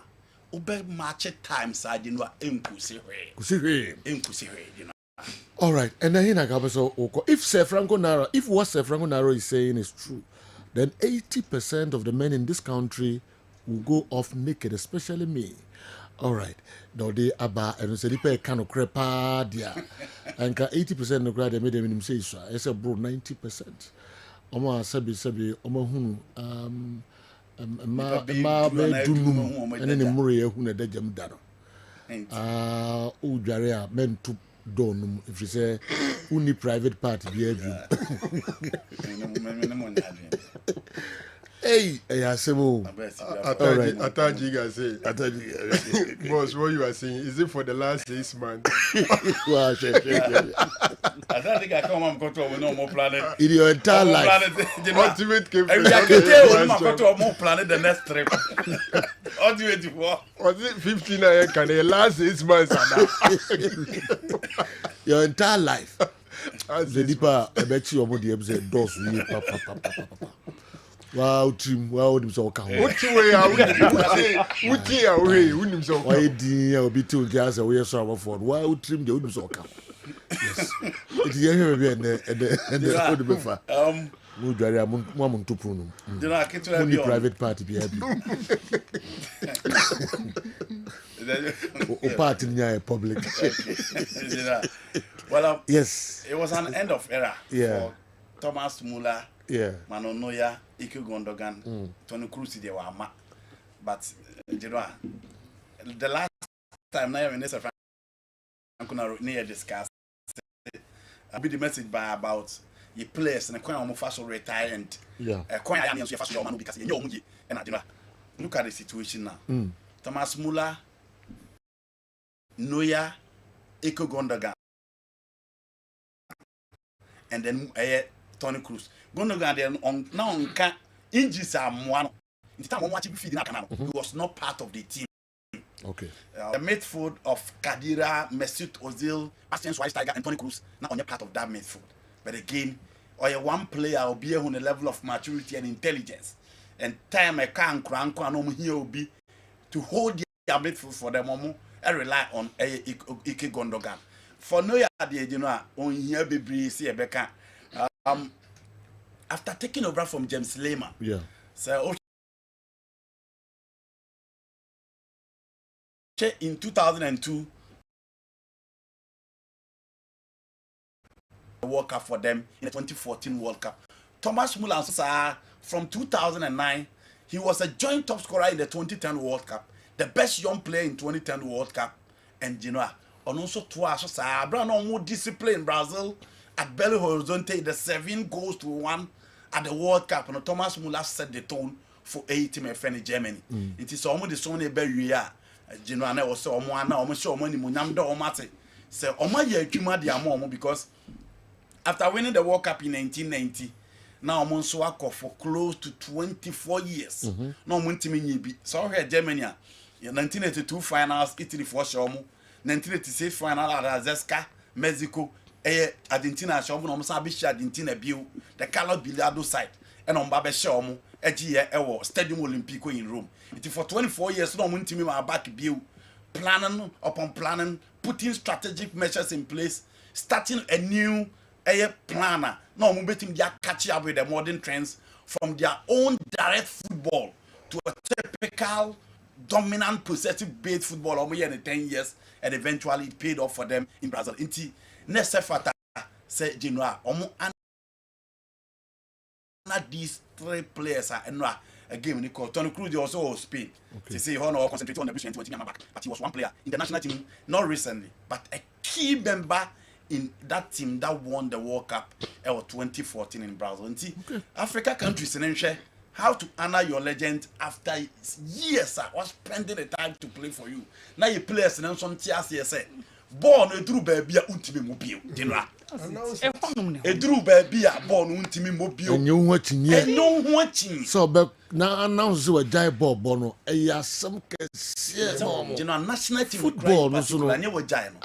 Me share what Bobo General. Why you do baby for your national team? Me who born you so can national team and your football and general. Me who anything wrong with say obey announcement say oh me share me age, me share me injury, me share me performance, me share the young talented players ya ebe dia. Mama pave way. Thiago Silva and Kobe team above Brazil national team still. But I hear Marquinhos, or share Gabriel of Arsenal, or share Eder Militao. These are players almost top level football just like him. Even at age 41, on who look at Pepe. Pepe still a yard crowd. But still also there be he call it a day. It's Africa players in Suya say so generation be free what cheap no more talented players who area now we see a kind call it a day. There's absolutely nothing wrong to say goodbye to your national team. And no the choir national team be first one now. It's you know why you me and I players because they don't say goodbye. Omutine Africa coaching from Mobile, Yamon with the chance in the national team. No be a refume. So find a way to say goodbye to your national team. Emirates or say African players. So can you know Ronaldo soon or Kanko? Now if you what done in the Africa, they are fine. No, Ronaldo there's some catch him. Okay. And will be answering himself also with national team. Also a person watch 1,000 goals. Obeshenso. Obetimi. And I say a goal or say 900 plus. Portugal. Yes. 900. The last week. ball come up. Obetimi asabro, but at the end of it all, the Portuguese national team. Well, what Franco Naro is saying is very serious. So I believe 1/3 of Ghanaian men, walk naked. Trust me. Pastor Gilbert, and the way Abreye, Pastor Gilbert, a bro 1/3. More than 15 years on Kobe. Yes. Because say Franco Naro is right. Why will go naked when driving? Why? Prince Ajay Mensah. Also the Abba, no. All right. Mamisha, we quickly name a Michael Baby was in Naro. Wearing the black side jersey means he has the hopes that Ghana will win today. Ghana have won just one in its last 13 games that were played outside Ghana. So I'm not expecting anything different in today's game, because mentally they've already accepted defeat, because they have channeled all their thoughts into black power, thinking it's the cause of those results. Frankly speaking, everything about Ghana now is comedy, from the leaders' behavior, and it has now descended to the Black Stars team. Abba Bio Michael Nadiwe Abba. Now, is it established, say garlic or the onions are now what picture no so no for the go say Sudan for now complaining they are check off some be training no don't be who or filled no so no be the Google one so we the garlic and I onion what's the garlic ni jene nyina am you chafra say the same family okay baby mo zoom ni ye na ye hu ni ye why did this animal go be into here for her any say Ghana di kan ko training here. Ghana di kan training and say no e ba be training no so mo ba and the motor also okay e bi so Ghana so ko ene no so na do ka Sudan for go report na mo ke betima ba say Ghana yen so ye koto any report report okay you still the akali jacket consent in this modern era. Yeah, they find century will be out. But why did this happen? But Ghana for him, Ghana for special daddy. I didn't go no matter report. A bedding. The Sudan report or one farmer careful. I'm going to come Libya authorities. Some picture. Oh, okay. I'm going to come Libyan authorities. But this is serious. Yeah, they are serious, but very serious. Yeah. It's a picture, a bubble ball or something. You're bad training, no. You're the garlic, ne onion, afra, a boo and get a petty pack and so. I'm over here 3 points. Jane and Koy opponent be any. He for the Koy, me win back rock. But though they are pointing accusing fingers at Ghana. Yes, some of the Koy. Sudan for Ghana for no now, yes, I did. Okay. Na stadium na ya beji say yin na ebe bobo no mu training mu we do maja o park no so Ghana for so e din yankasa okay enti Ghana for so e din yankasa o do mo This act by the Libyans will leave a huge scar between Nigeria and Libya till their kingdom comes. Economically, politically and socially, CAF must come to intervene to avert any catastrophe. Allah Taman will not forgive them. Franco Naro di Asamabao, Fred Oforiminta, my Aspar. I'm Fred 41. Yes, you're a giant or no. Oh, okay. So wow. Yes, honor the message, Abba. Aspa, good morning, and thanks for the message. What to the beam? Aspa, you know. Oh, Aspa. Obey Biatu.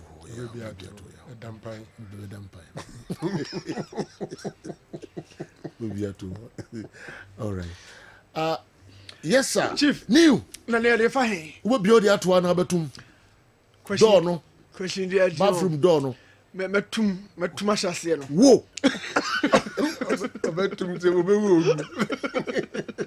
You go. Chief. One now share Chinese space to go so no.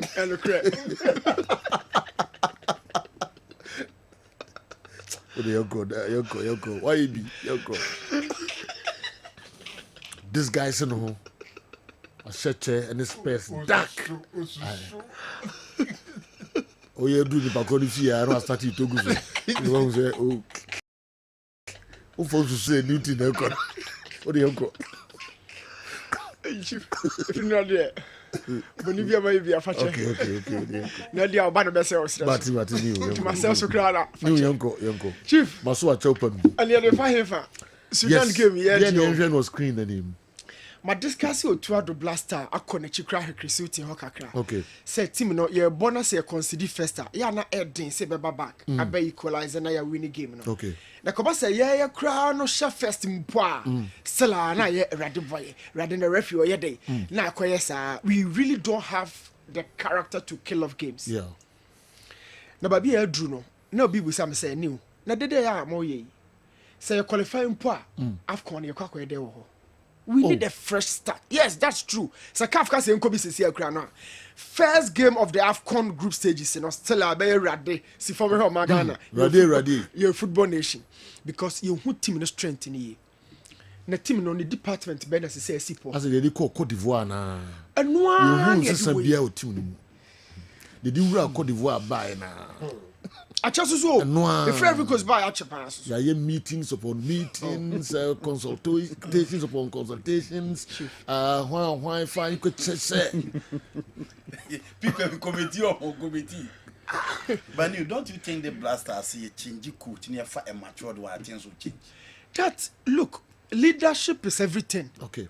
Leadership is everything. Leadership in the dressing room, leadership on the field itself. Management the team anyway to a tournament. Look, Cam, yeah, squad way no. Questions them you know. But are we demanding too much from the players? No, we are not demanding more.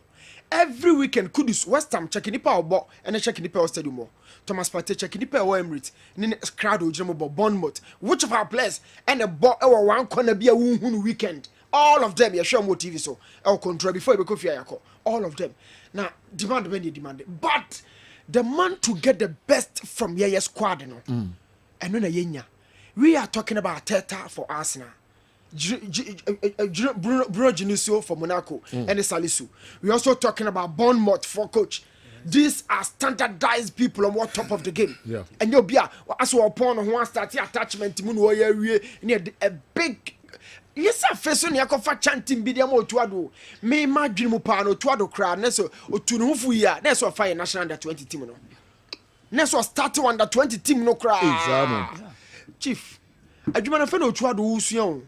Thomas Dia can't say or say under 17, under 20, can see the more foreigners near the blaster Malukaku. Because yes, it's so. I see. It's so. Chief, so and the game no buy thing. You know the business side they are into from under 20 players don't call ya trace your macro business side how there is am penny for no yes ka. And 20 players ben ya trace o ma you. Omo mo kwaje 500. Why you want Germany? Yeah, son of me twa me no ho dima na me. I'm just 4 pen na me nya o ma chiri kakra. 4 pen no logo or flash squad. 4 pen Brekum Chelsea back. No. Brekum Chelsea ni back. Menka Dreams ni back. Vision ni baako, Young Apostles ni baako, and a keeper no from Mediama. Out of the 11 players no almost 30 and you know 5 in the home of Chikakra. Oh, me 11 players no. I want to say make a team or Oh, can you okay. Say be a player we team we okay. And na match no here. And na match no. And I'm here no Kessben TV no. First goal na. Okay. And yeah, they shall ready now. Yeah, they shall ready no, sure. Yeah, they shall ready no. Okay. And first goal na na mo okay.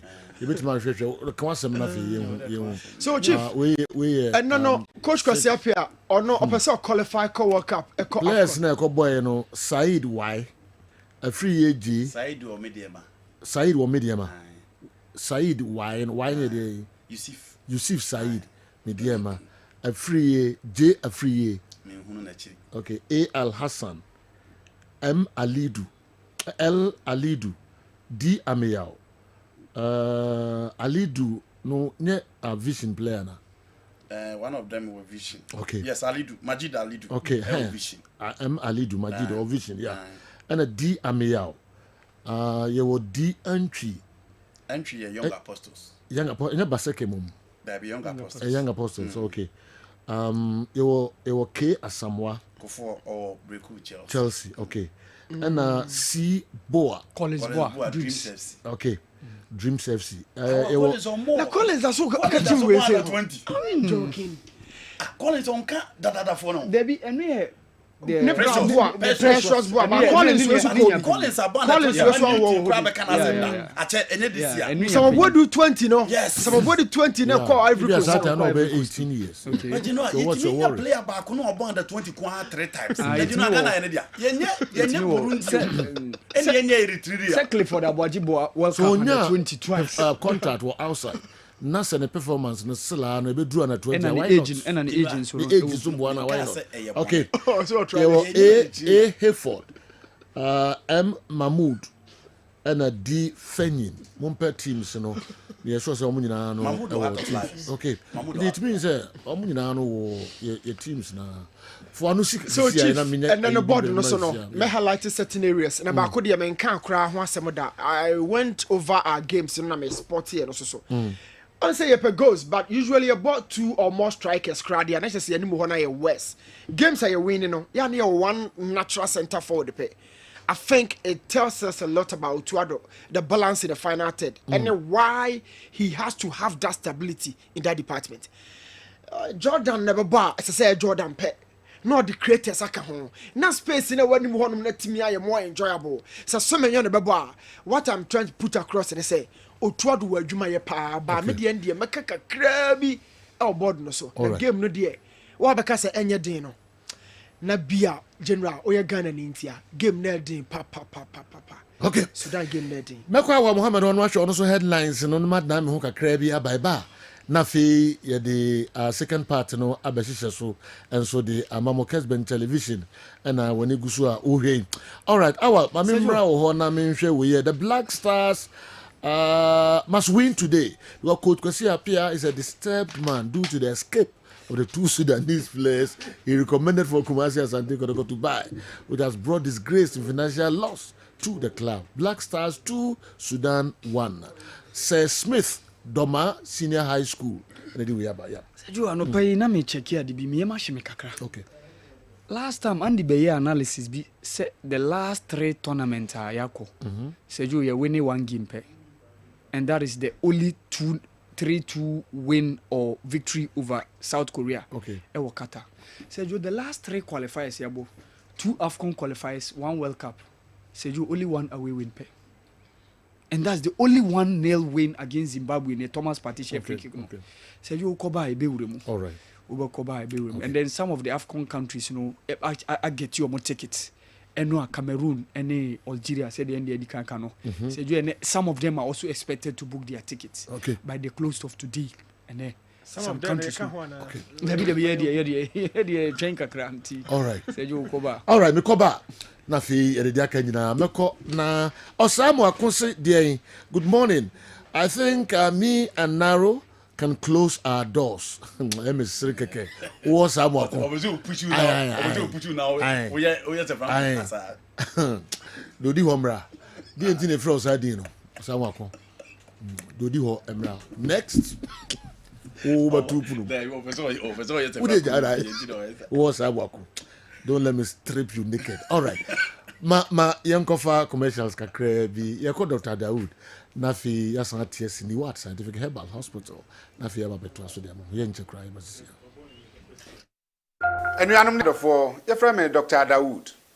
Me na me da Dawood Herbal hospital ano. Na enam me so enane Dawood ointment. Dawood 360 capsules wodwa manso a ene obi adi hu adanse. Na duwe edutwem Dawood ointment. Dawood ointment. Or say fetchi na ebeko. Ofa Dawood 360 capsules or cc na adie wom. Na drum yenu we adwuma bom. Obi a osisi ye o yapa.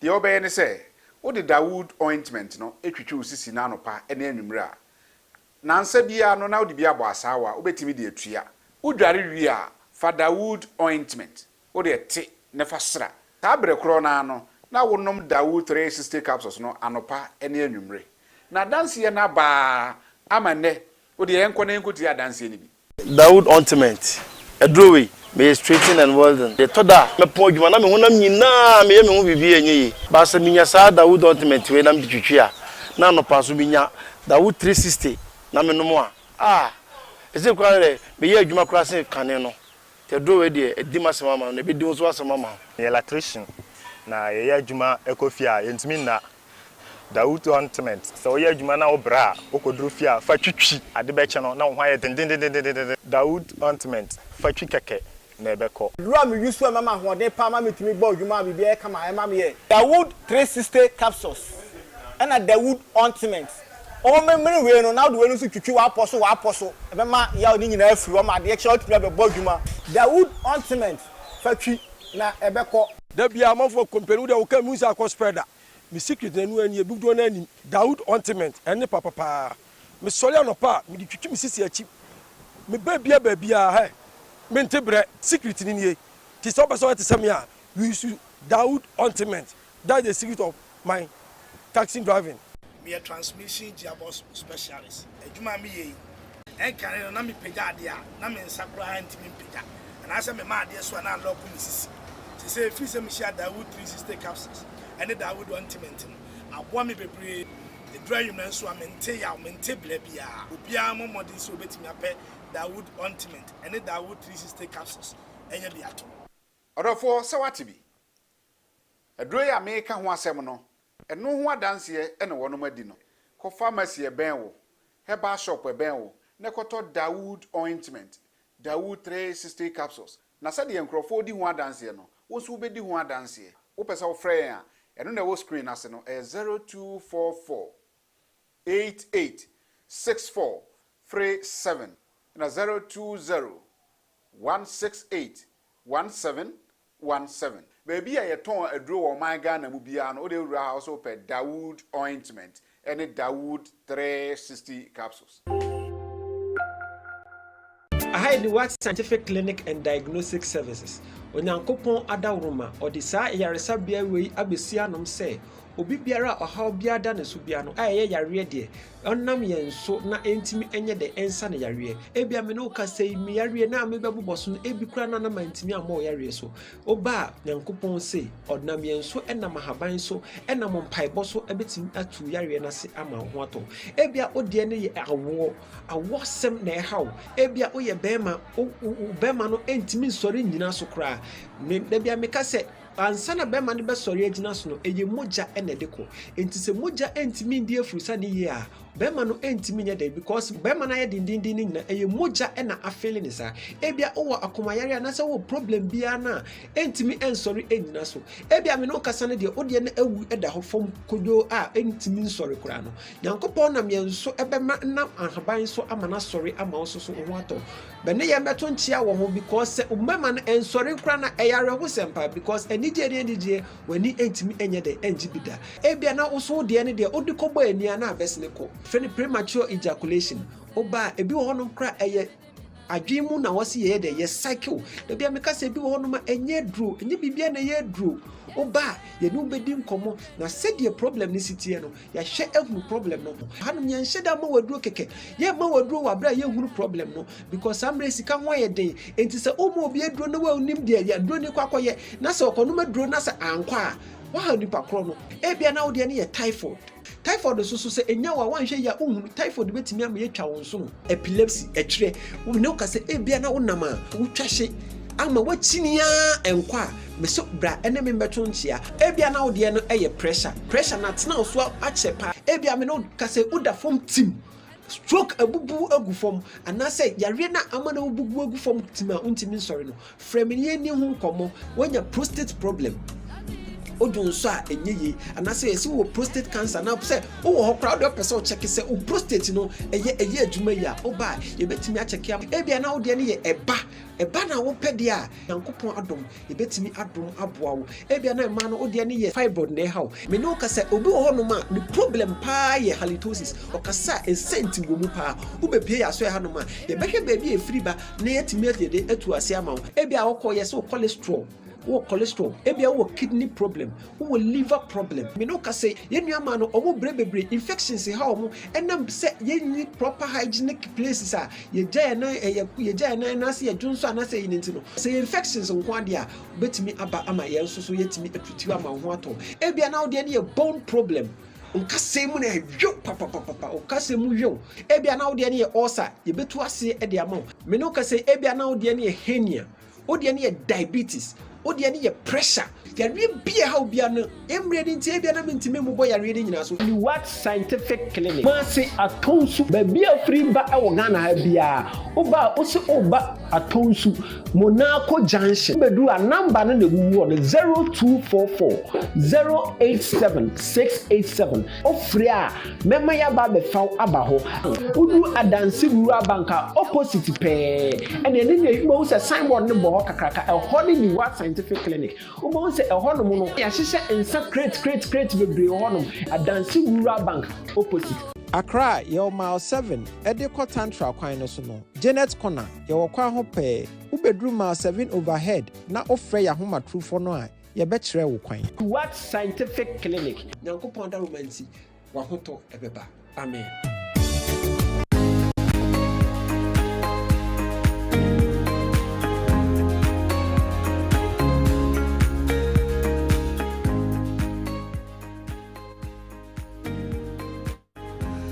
Okay, yemamu nyina kwa babiom at the bar Midfield Action Tuesday edition. All right. Baby, you do know ye beko na mo WhatsApp videos kakra mo de bae no. And so ya peki kakra ansana de akebia no ye de ato aso amamo. WhatsApp videos.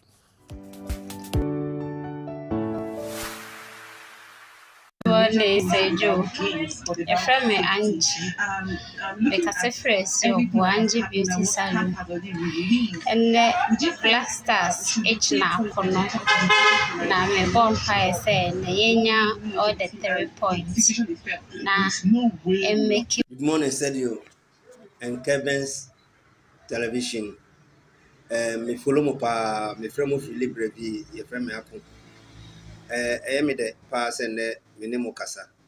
Na me gidi se ene Ghana match no Ghana ben winning match no. Na ade ba ko a entimi ma Ghana en winning your matches ni nyina no.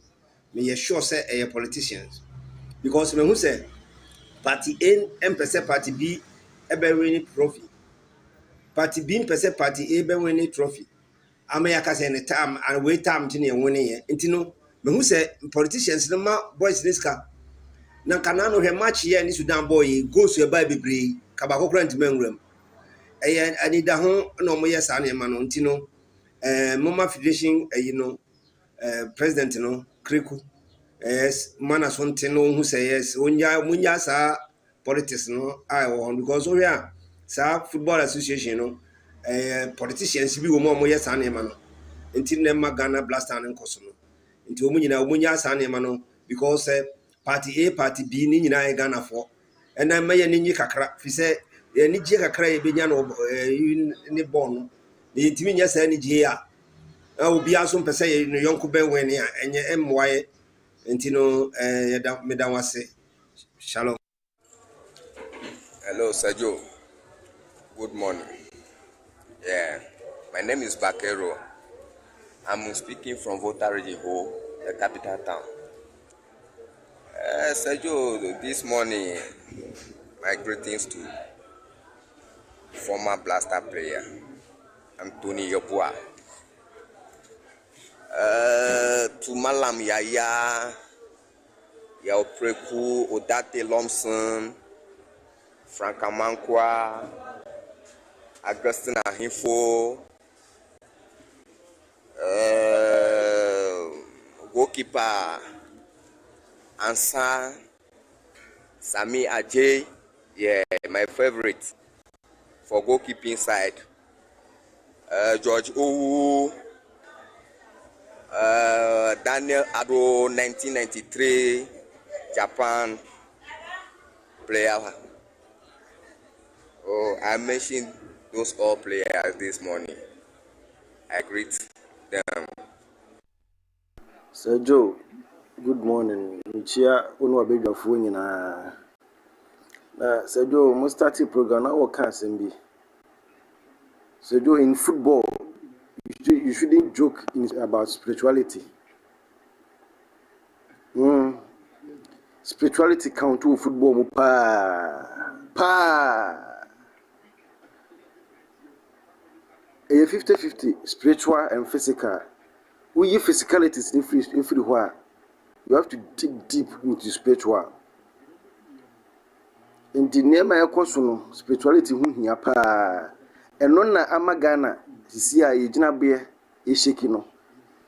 You need the right source and fighting them fast in spiritual way. And my name what team back it in.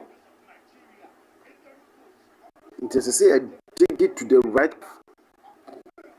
Na involve spirituality to know football ni. Na boy. Me patron be say your match no TV station bia no we be here na. Embarrassment o. Ani wu. Panti mo hwe ho asem nka na enye ni wu sampa magana. Tana bench no so. Say jo nde blaster gina kono. Ya bompa ese in the 3 points no omunya na enye 4 points in free Sudan hono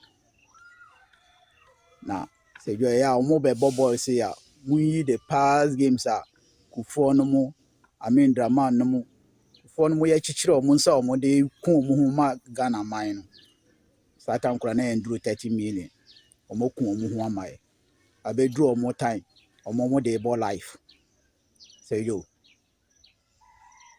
mun yi sa match ya mun yi sa matches no enchire omo so na omo sa omo hu a omo be hu ni sisi a so yo mo TV station so medi mu ho yaw so yo blaster e bo match and say Ghana e bo baller mun timi yi nchire ade echi so amo be ba bet na say koka mpemfo ayesi footballers na ayesi ba match no mun timi yi nchire.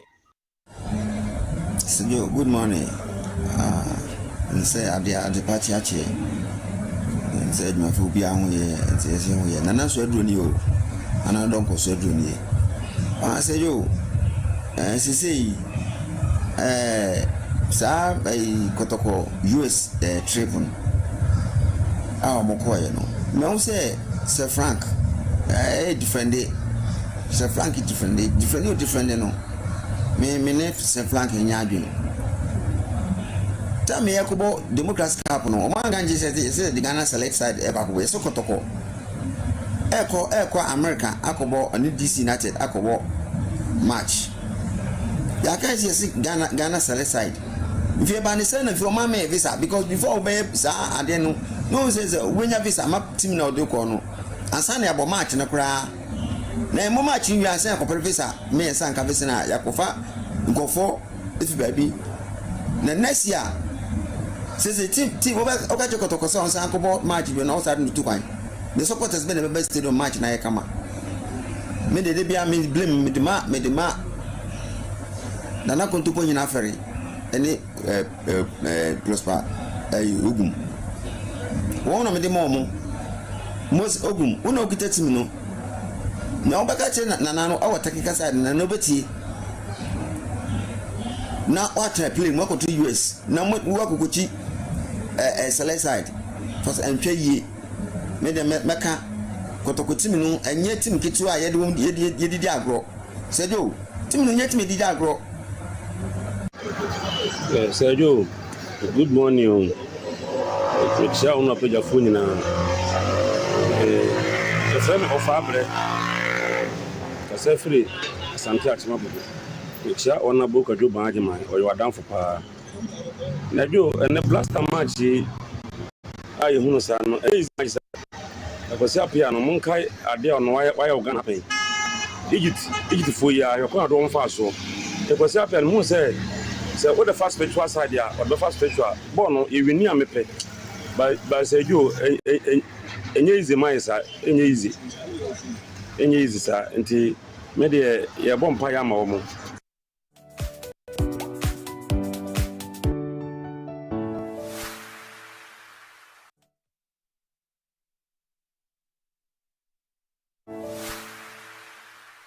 Okay, yama mu nyina kwaba emra program yi eso. We are Midfield Action Kessben 3.3. Awal Mohammed mamintio na also your audience snap ya now. Okay, thank you. Sejo AFCON qualifiers are ye boyina. Sejo enena me the list of games are ya bobo. In the last 3 tournaments are ya boy who qualify. Sejo ye winning 1 game pe ewa we. Ehadwene. Oka AFCON 2021, AFCON 2023, and then Qatar 2022. 1 game penny are winning away. Serious? Very, very serious. Because any qualifier be at least about 3 games away. About 3 games away. Yeah. The qualifier for the number of games away, no? Yeah, my how many? The last 3 tournaments are Yako qualifiers. AFCON 2021, say you all qualifiers, results are in away. Okay. You lose 1-0 to Sudan. And a draw me, you know. Okay. You draw 1-1 in South Africa. You could share your mom take. Yeah. And then we won against Sao Tome and Principe. That was that AFCON 2021 qualifiers. Say you share AFCON 2023 qualifiers. Away I bought Nimi you draw young winning back. You draw against Central Africa, you draw against Angola, and you draw against Madagascar. Away? Yes, away. When so you are away against Nigeria and Timmy and Shomo. And here another away. So say you the last time AFCON qualifiers we won away was November 18th, 2019. 2019? Yes, AFCON qualifiers. You winning AFCON qualifiers away. 5 years? Yes. November 18th, 2019. Jordan Ayew shared that penalty. No? And said it was Kwesi Appiah. Okay. Near free AFCON 2019 about. To Kwesi Appiah few could seek your corner, BTQ over. As a you qualifiers are World Cup qualifiers would enunciate to me win that 1-0 win against Zimbabwe because yen Timmy and South Africa mo sharing. South Africa for sharing. And yen Ethiopia ko ball 1-1 it was South Africa. Yeah. And then the only away win we had was that one against Zimbabwe. Okay. Yen Nigeria a goalless draw a away goal rule and they qualified. So say you no na mama yem shimi kakra. Wow. Ahead of in a game now. Ebebaso against Sudan. SSA yere ho. Say you say ni Sudan ko bo game ne ye catch we say ye SSA bomb idea. Say you me hu be situation e ba be dru no. Na chese ne man twa ye problem ne de enye otoado e sense. Okay. Enye otoado. From Siki Akono, from Coach Milo Rajevac, from Chris Hilton and then back to otoado. Say you the problem is now yeah. And that's the reason why we always advocate for a better coach. So Zejo, it's a must-win situation. 1 p.m. at Mater Stadium in Benina. Yentimi and Winia, Zejo, our chances of going to the next AFCON are very, very, very slim. A must-win. A must win, Zejo. A must win. Yentimi and Winia, Zejo, are very, very difficult. And we saw what the Algerians did. Zejo, and they won 1-0 in Togo. Courtesy Rami Ben Sabaini ni spot kick na onyaye omonya penalty and o share no so ama Algeria for no say yo mo 4 games so mo bon nyina ni nyina mo win. Okay. 12 points and they've secured qualification to Morocco 2025. Penalty ni say yo Guiri no modern 2 from ena Rami Ben Sabaini Dortmund defender no be convert. Yeah. And that was Algeria winning. Yeah, Algeria they won 1-0 in Togo. Yeah. So among 12 points on qualify. Cameroon so sa and almost konya 1-0 away. Even though a ball game no Uganda there, but it was an away game to Kenya. And Eno only go now no so share ama omotimanya the ticket also to AFCON 2023. Okay. And Sergio, and then may expect say some of the countries are likely to book their spot, especially in our group. And then Angola nya draw against Nigeria, Sergio. They are through to AFCON 2025 in Morocco. We all saw what the Angolans did. On first 3 games, you are winning. Omo Baba Yara be share. Omo share Sudan e Luanda. And omo sa share Niger. Scoring 5 goals and then conceding Niger one. Niger Luanda na say Omo share mo Luanda. Okay, Luanda. Oh yes, omo ball 2 home games twice. Afen omo ko an away game na omo ne Niger for no. E ba bebon. So Angola for no omo nya draw na say 10 points is good enough to secure their spot. And especially almost our 2 games to spare. Omo ne bebo e Luanda and omo besa wo an away trip to Sudan. So the Angolans are likely to secure their qualification spots today. So far Burkina ne why not? Burkina, Algeria, Cameroon. Omo they are qualified. Wow. And then some countries like DR Congo are likely to because almost when you 3 wins. Omo 3 wins and then omo ko to Tanzania.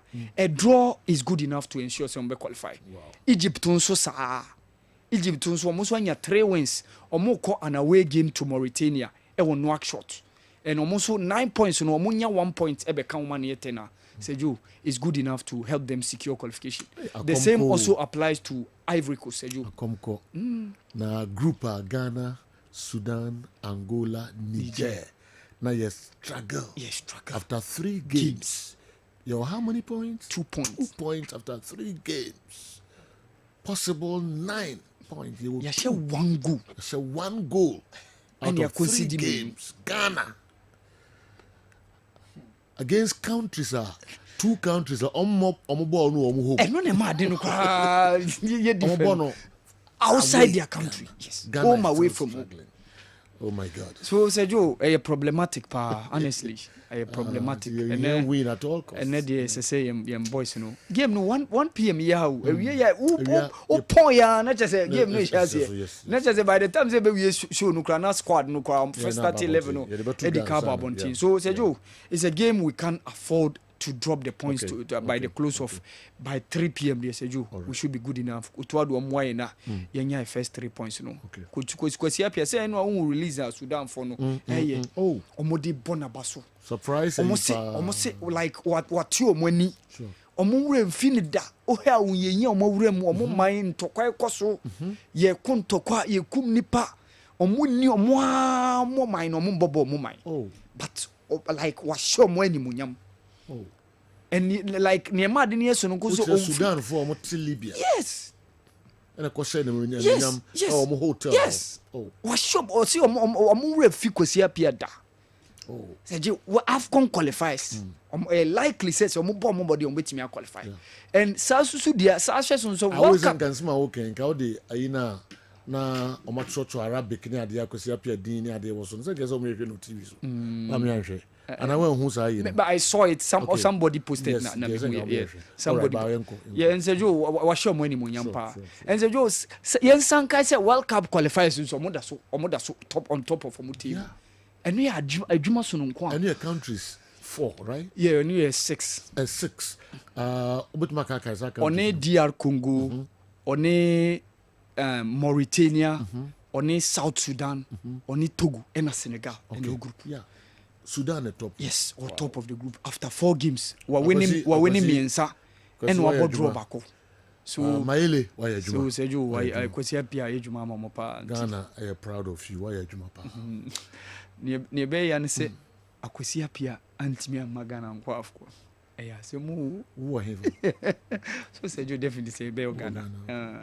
Enya se bia kwesi akwakowo different ka bia kwesi or support Ghana. Yeah just so I know the honestly I know the yes I know the yes you me away pa me away I know the me away okay me away pa me say let's about discuss black side proper yeah me say wo questions bia me busa na waboy but say mama call Dr. Grace Bodu aswe me hu akokra opere se eye of akodwo e wiase da se omranti brain ni pe wahwe se na usiti pa omranti brain opere petre sa we ka so ye krofasa okay of akodwo wa ha Dr. Gabi wa ha na Abigail and so atrase mama penvom makwaba some ho ye de sejo ho ye pa e de nyankopon ase na o hwe se me na mse kwasi apia obo kotoko no de na kuma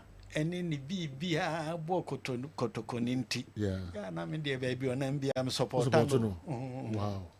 Nti Ghana ni Sudan no o Sudan se si aye kobo ya de tie ne se me bie makuma mu de obehe bia nha me oh sa okay me gina mfimfin okay Ghana sha Ghana ni Sudan ko mo gina mfimfin wow akwasi apia nti ene man kana mboa all right se neni banya mu a de ye ko kotoko dini okay mana yesa ayo amanfo tie mo de na mo de bra no pay yo Sergio enne me bayi na me tie wo ne Pentecost day ya ono so be ka ya de san hwasem ya na no ka han bi ase wo hu na sa han kro na so so e de bi na tata e betena e kwani han no mti ayemre nti pages on fanto so confirm tikro okay haban bi ya ni confirm tikro a confirm tikro that's what I mean yes that mean you want the crow na me ka sa boa confirm tikro no I don't know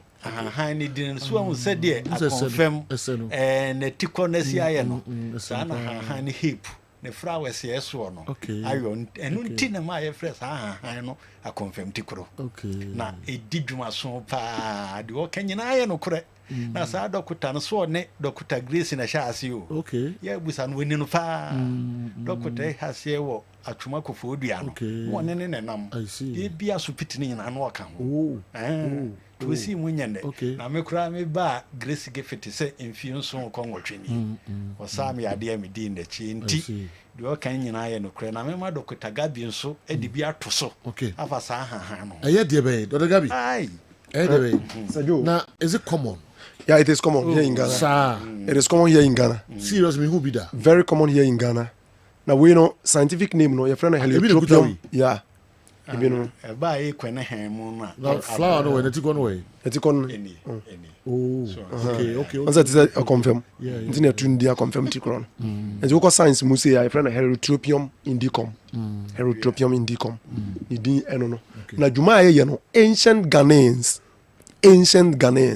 as far back as 25 years or 30 years ago and na meet me akai because me age ninti on say me shada ni na makampi but na Ghana e ma no na enkura ai wo Ghana sabi asupiti bi anya den eni ho no Sergio how they use this herbs no a miraculous because on say ho no professional doctor bi anya shada anya den eni ho be kono na bi e ho no e tu ankasa ya ni bi say mo say divine hand bend a almost so mutimi ko you not hear any case so be film na wa wo anya ne ba we no omu yusu na sa wo mre aduru oba o person wo flexible as ade we confirm tikro I see flexible kura boko onya mu problem kura we it's normal you say from 7th month going na opim for na sha say yusu odi abandru no sabi I see. Sana na nkurase for the ancient people I know. Yes, no more. Me say me mama. Yeah, all we last but one born, last born. Na mo obi. Me say say you na we used to. Cause na me na prescribe the eden e the man.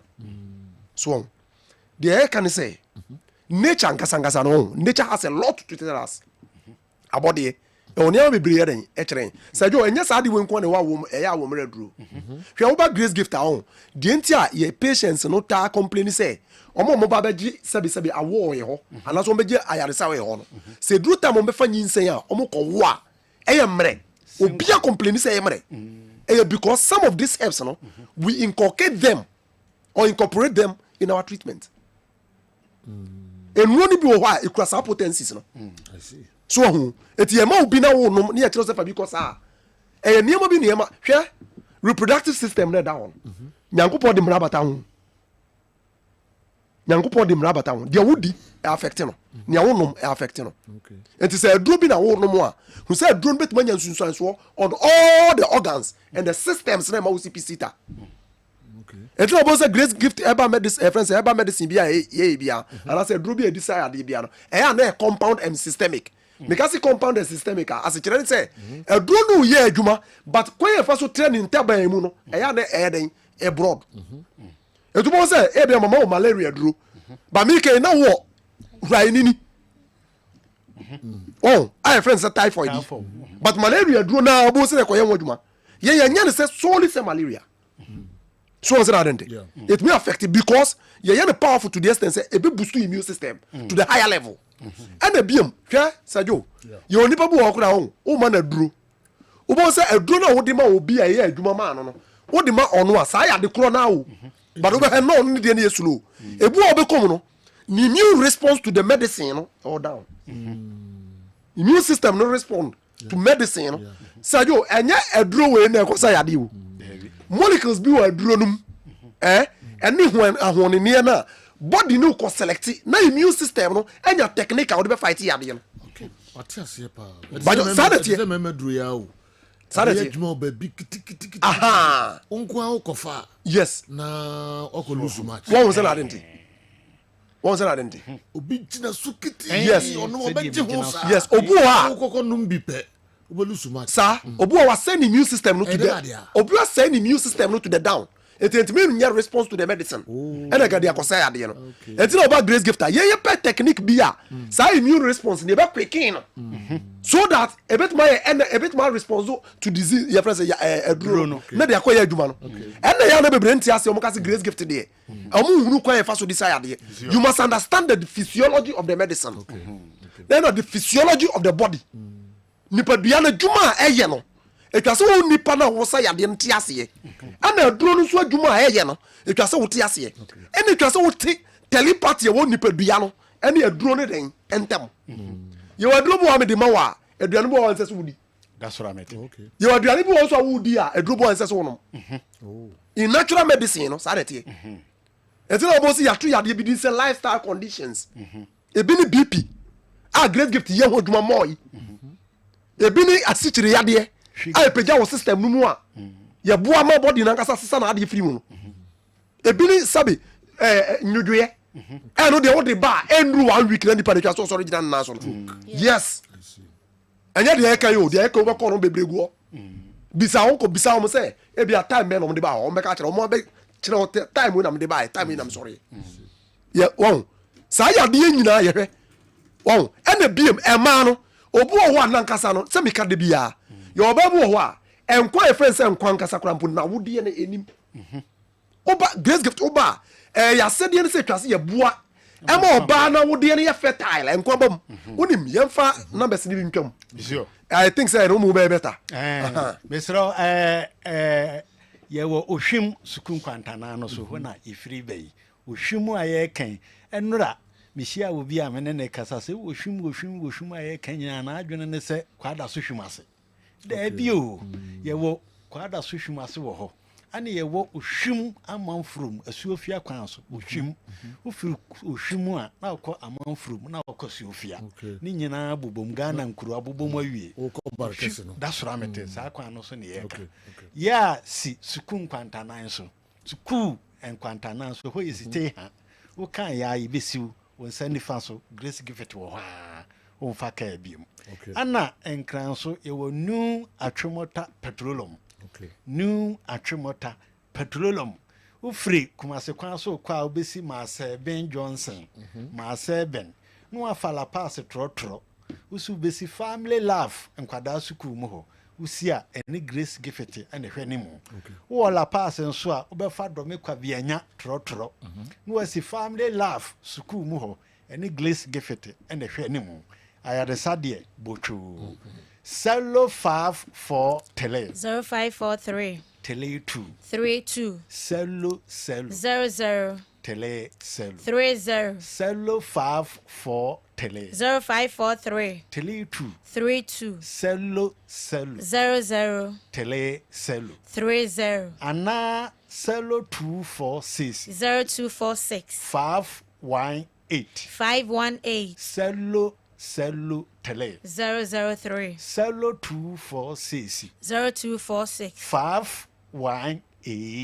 518 cello tele 003 Dr. Twaso enti sejo se ne yeke won se me kire o sa de we se e wo so hu we na hu we ansa na ɛno kyerɛ so wo sa yade na ɛno kura ma wani da so wo sa ade na me kyerɛ wo no minimu aka de ntina me yɛ de meka so wo yɛn fa sɛ sɛjo obi nan ataatai ɔtena se kakra na ne nan se ataatai o se yɛ san krofoni bi wo ɔtena se a na ne nan ataatai ji wan tena wo sɛjo we enye normal enye normal bi atena se a ne nan ataatai ɛyɛ na yɛ certain condition bi a kyerɛ wo sɛ saa de no wo wonim adwuma bi ya no so obi tena se na ne nan ataatai a wonim nipadua no mu nsɛm na wonim kwan fa so nipadua no yɛ adwuma wonim nipadua no baabi ɔtɔkye ma baabi reflect etu na ataatai saa no metuma turo se akyerɛ wo sɛ nipadua kɔ awe na yɛ den ɛsɛi ebi ne sɛ Ghana fo bebree adwene yɛ wo sɛ wo sisi yɛ wɔre ya ekuro na abam enye kuro na abam na ekoko bebree na ho adwene no but that's not the case onipa bi a onim nipadua mu nsɛm no onim se yɛ organs bebree ɛna wɔ sɛ sisi nim wɔ ebi a ho betumi ayɛ den aka so onim sɛ nipa kidney ɛhyɛ ne system ɛno nso betumi ɛho aka ɛho ka ɛma wo sisi tumi yɛ den ɛyɛ wo ya so eti no nipa no otumi trace yadeɛ no because onim ya nipadua no kɔ ɛfa so yɛ den edi dwuma ɛna onim nipadua no akɔ abi ɛho ka ensunsuan so yɛ den ɛba so ho saa deal with a grace gift are put together with the medicine knowledge of the natural medicine no ɛna yɛde yɛ adwuma no me sense so biom yɛ wɔ aduane bi wɔ hɔ a wodi a aduro bi ayɛ nom ɛna yɛ wɔ aduro bi wɔ so ayɛ nom a yɛ aduane bi wɔ ayɛ ni so saa deal we hwɛ me o mai hɔ me yɛn kan kyerɛ so wɔnya yade bi o na yade na wonya yɛ no kɔna kɔno mu aduru na wo de edi bia wo pe bia no yɛ saa yɛ nim yɛ left and right oba wo yɛ pim wo yɛ obi a untimi mfa nyinsɛn untimi nya pim fo kora den ɛda na oba grace gift ne nhwehwɛ mu ade yɛ osu akwan na yɛbɛmo wagyae yɛ oba bu na didi keke man infection in the reproductive system and want na ama na osu akwan anti untimi wo oba bu ho a drobe na this sperm yɛ de ko be ma oba ne mu no ebia me ken emosi the friend say fallopian tube blockage no ebu wa na emosi ankasa enti na oba no untimi nya den ɔyɛ not bɛma bi wɔ me TV bi nso sɛ yɛse sɛbe ɔbaa koraa kwan a wofa so koraa no kunu kura hia mu no nso ɛno nso tumi se kwan no koraa ɛno koraa na nka mbɛkan woka wo metiri mamba ɛdie setaa yes yɛ obi wɔ hɔ a ɛyɛ sexual failure yes kwan ɔfa so wɔ ne ɔbaa no yɛ den ɛda no sɛdwo adeɛ no bi wɔ hɔ a wokɔ a wabɛ a woyɛ no adeɛ no ba no ka so wodeɛ nasa bi de me kan me nya yi so wa ware so mo kan na wo sini trust wa ware o nurse ni I know but say nyini nyina na o experience there but say unim do with my boa mama kan onim ni nyina e no aka oh it is sana de ne e na so but ma bi chance na me hwe do yes fa kraka ho mai na Fabi Kao. Yes. Dr. Gabi Kana. Kaude. Kamano experience. Kakrebi. But just a minute. That's it. No, to tell you, Dr. Gabi Kana said, yes, she am one pemno. Bema be a honoma. So, Nene, you need shema said, spams nearby. Ayana or pentamutu. But yam pentamuntu. Ebana was so the shame or second. Not would daho. Would daho for some time. And son, I what to film but be me bo ho won twen odigu ma no otu film there be eyesa entimi ma we no spams no enka o tell me you mati ana sajo kakra bia me dika to won say dia abige kan na no kre hwe ana mema no so ta practice ade bi e ma no muntu kunumfu ye friend quintus interruptus dia omo ye ne say me fan say sperm no ba no otu wo ye bema na uta yes ade na wo okra wo benya yade bitmenya yade yes on beso banyim me ka kire wo bitmenya yade bitmenya nyodoye mema no yes eno kre pa bitmenya problem yes enya de pa enya de pa the breed is a problem the breed is the problem I dey abre omo so yes I see from na romiti the style I don't know enya de pa yes wow enya de pa okay ena yade no mesrɛ mo a de tie bia fabra enye yade bia ne betuma tra radio so ayden abon dawru emre ni nti ena bia mu nye yade bia nso ne betuma aka but wo de wo frɛ ya express yourself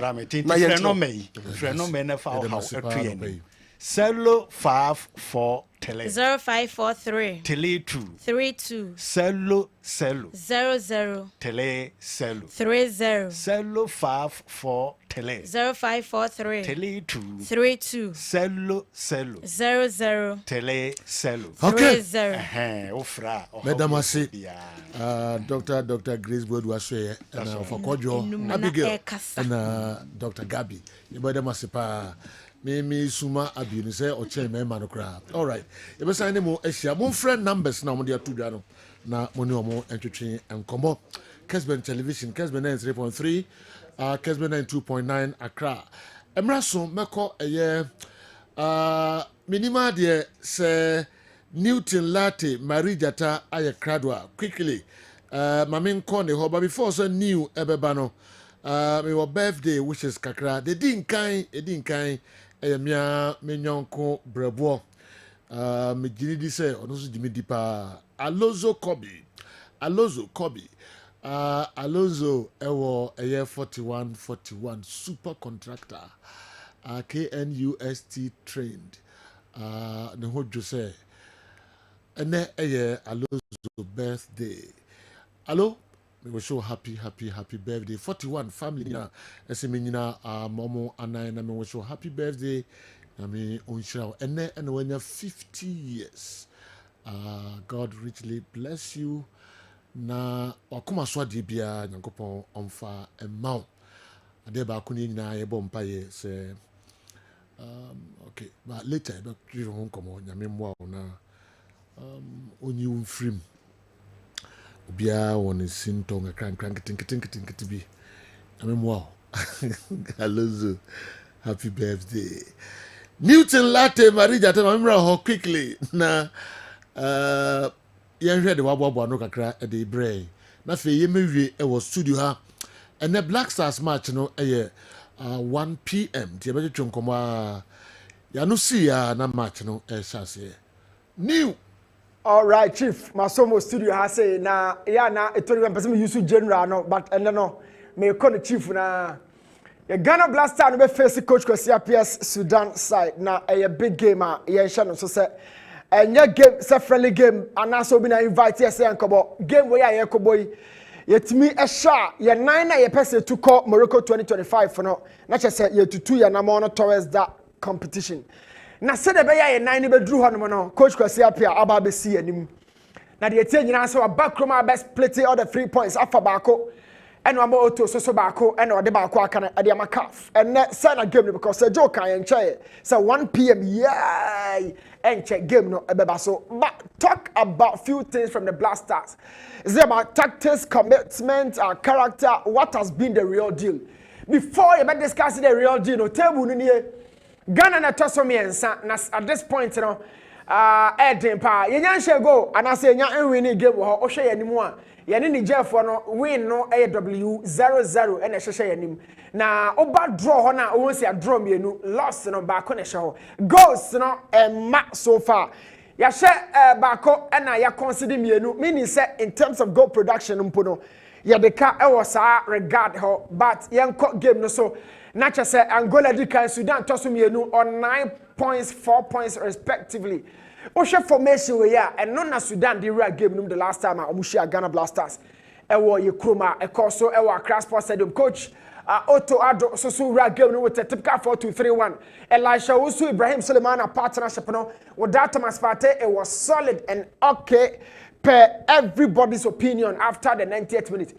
Na meme de animu ha say na say jo me o issue kakra wa ha o hwe lineup we say 4-2-3-1 no free no ubenya Anton semenya wosoro ha wanya Kudus just behind Jordan Ayew no anya NS Nneama number be a meme problem wanna say all the games I have so far I able 2 strikers no ya draw game na you lose game I ever boy say 4 say 3 you do the end of your team now you attack your goals you know where you feel we need to have 2 strikers say 2 strikers you know auto add bar game you know either say you be lose or you be draw but the number 1 striker no you twice win this game you know what has been the problem that imbalances in the final time what really brings about that so Antoine Semenyo on a Jordan Botia Sudan or Ghana game no outcome no say yentimi amfa ball Antoinette.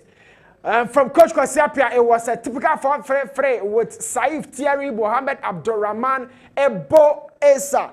Free attackers we say na boy. The Dayakosuya and say wa pick 1 point e diako. Na me nkomo na me ni wudi ne say. Ada na your ball one striker yetimi etwa so fa game no. E wini. Even a more deal crown a winning by about 2 strikers and a goal share why a what has been the problem in the final third? So okay game a Central African Republic. Your born to chroma say any host yomo. Now I know you share 4 and more share me and no share it was the same 4-2-3-1. But Thomas Fatene Salis Ahmed Abdul and a board of pivot no. Now holding me issue no your 2 strikers no.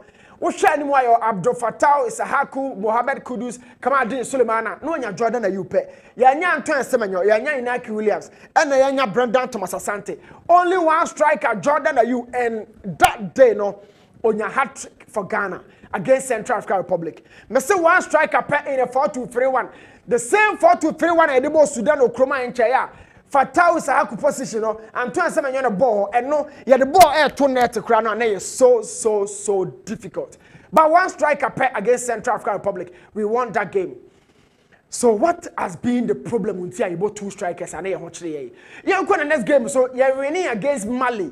And Ukraine near one away. And Coach Otto Addo ebo a back fray of Valerie Seidu, Alexander Jiku, Mo Salisu. So the tail part of the team no. Me say problem no, mini problem ho. But the final third no. Oba 3-4-3 no benya and the Seniama Antoine Semenyo no nya Mohamed Kudus. Where is the other striker or bench? Antoine Semenyo and a boy. We won that game against Mali in a way 2-1.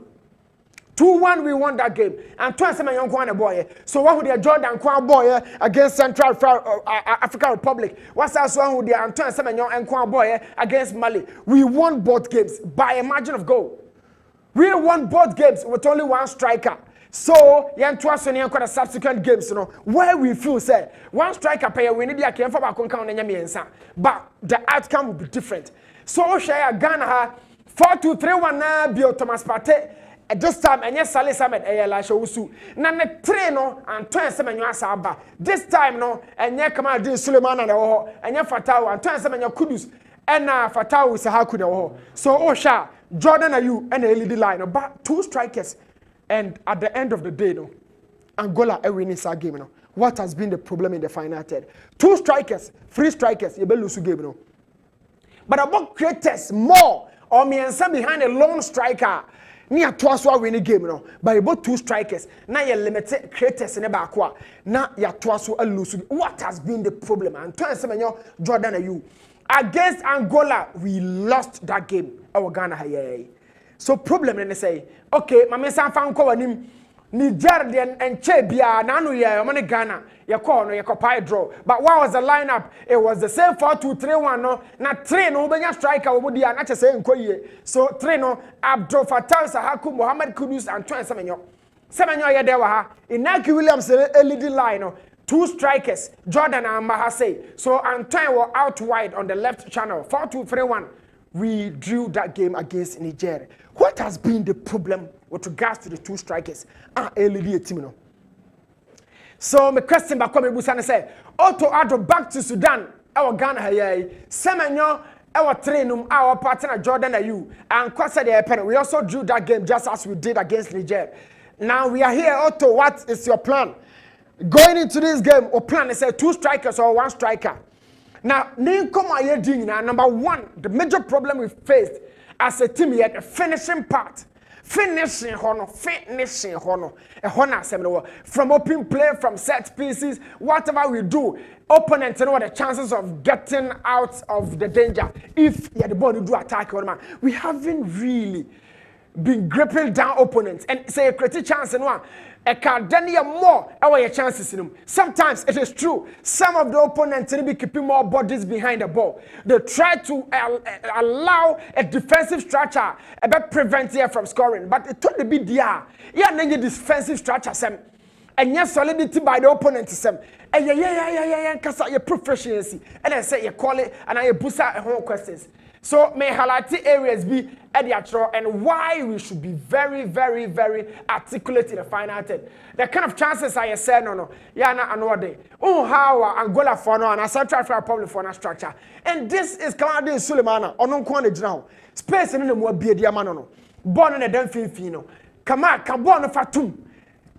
Finishing has been our problem. Finishing has indeed been our problem in the final third. You do a new one, man. Is it down to composure? What else should Ghana Blaster do? And Sana, yet me the ball no at net. Neto be a kudus. Unsa or yeah, Jumani na. Yes, I agree with me. Jumbo also check. But in terms of creativity, I think kudus. Oh yeah, Jumani more pa. Now who come out Suleiman Adiano. And this how could your differences in him. Now where you qualify so. As I saw the ball no to net now and lessen the load and the pressure I work coaches and also. But Isahaku said otherwise.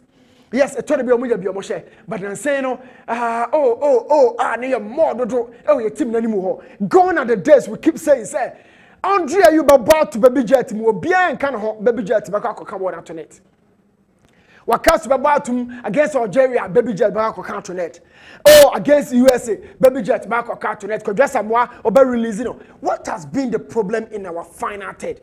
Young to finish your chances. I mean, watch this from Salisu. 6 now, not the ball in the atom. As if that should have been the last. But a similar situation, Antoine Semenyo, so creativity has been a real problem, Joe. Putting the ball at the back of the net has been the major call of concern. Say, oh, you're Ghana, I mean, watch that chance. Could you say Nimina against Egypt? Could you say Nimina or West Ham, the kind of goals he scores? Anyhow about Ghana, I mean, watch it. This is a simple tapping, but the decision can never be defined. Said the end and not originally. Now, Busa, who is our best finisher? Now, your strikers for now from Obia a different attribute. Inaki, Antoine Semenyo, Jordan Ayew, Brendan Thomas Asante, all of them. I mean, watch Inaki here. In the midst of 3 defenders, when the ball was hooved into that space, he was the first person to take control of that ball. And Kudus loved the ball in the spaces. So Jordan, their own space. Jordan loved to have the ball at his feet. Said about on the ball, but that's not Kudus. Inaki loves to have the ball in the space. Or bet me dragging defenders just as you are enjoying on your screen. But Jordan there are a different beast. And Tony Semenyo is a bit different from the other two. Semenyo crabon out to me, ball to space, man so out to me ball. And the major call for concern here, and Madru so. A 20 minute crabon and I built the quiet. Look, this is Kudus on the crabon or they call. He is the most fouled player in the midst of the Blasters. Player you channel your counter from power. But of course, he's the most creative player. It's here the honor of crabon. Now watch Kudus here. He's in the center of the pitch. But said the Baya or mobile man and Kwame Chem, I mean, the Niger for one man and Kwame Chem. Never any chromasia.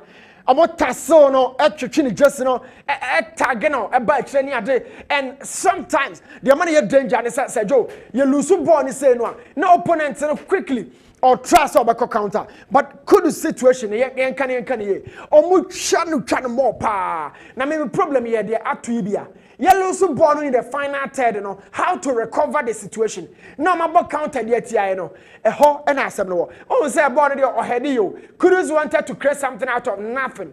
They want the ball recovered. But in our transition, how many players and a job watch? I mean, whites in just, how many players? But watch him or kick him already. And Sudan for no idea. I am very aching to this. I won't pass on the ball because in sequential possession, I want to be Mbappe and Franco. Now the hoof that ball long. Now my try say on me follow. Watch Kudus here.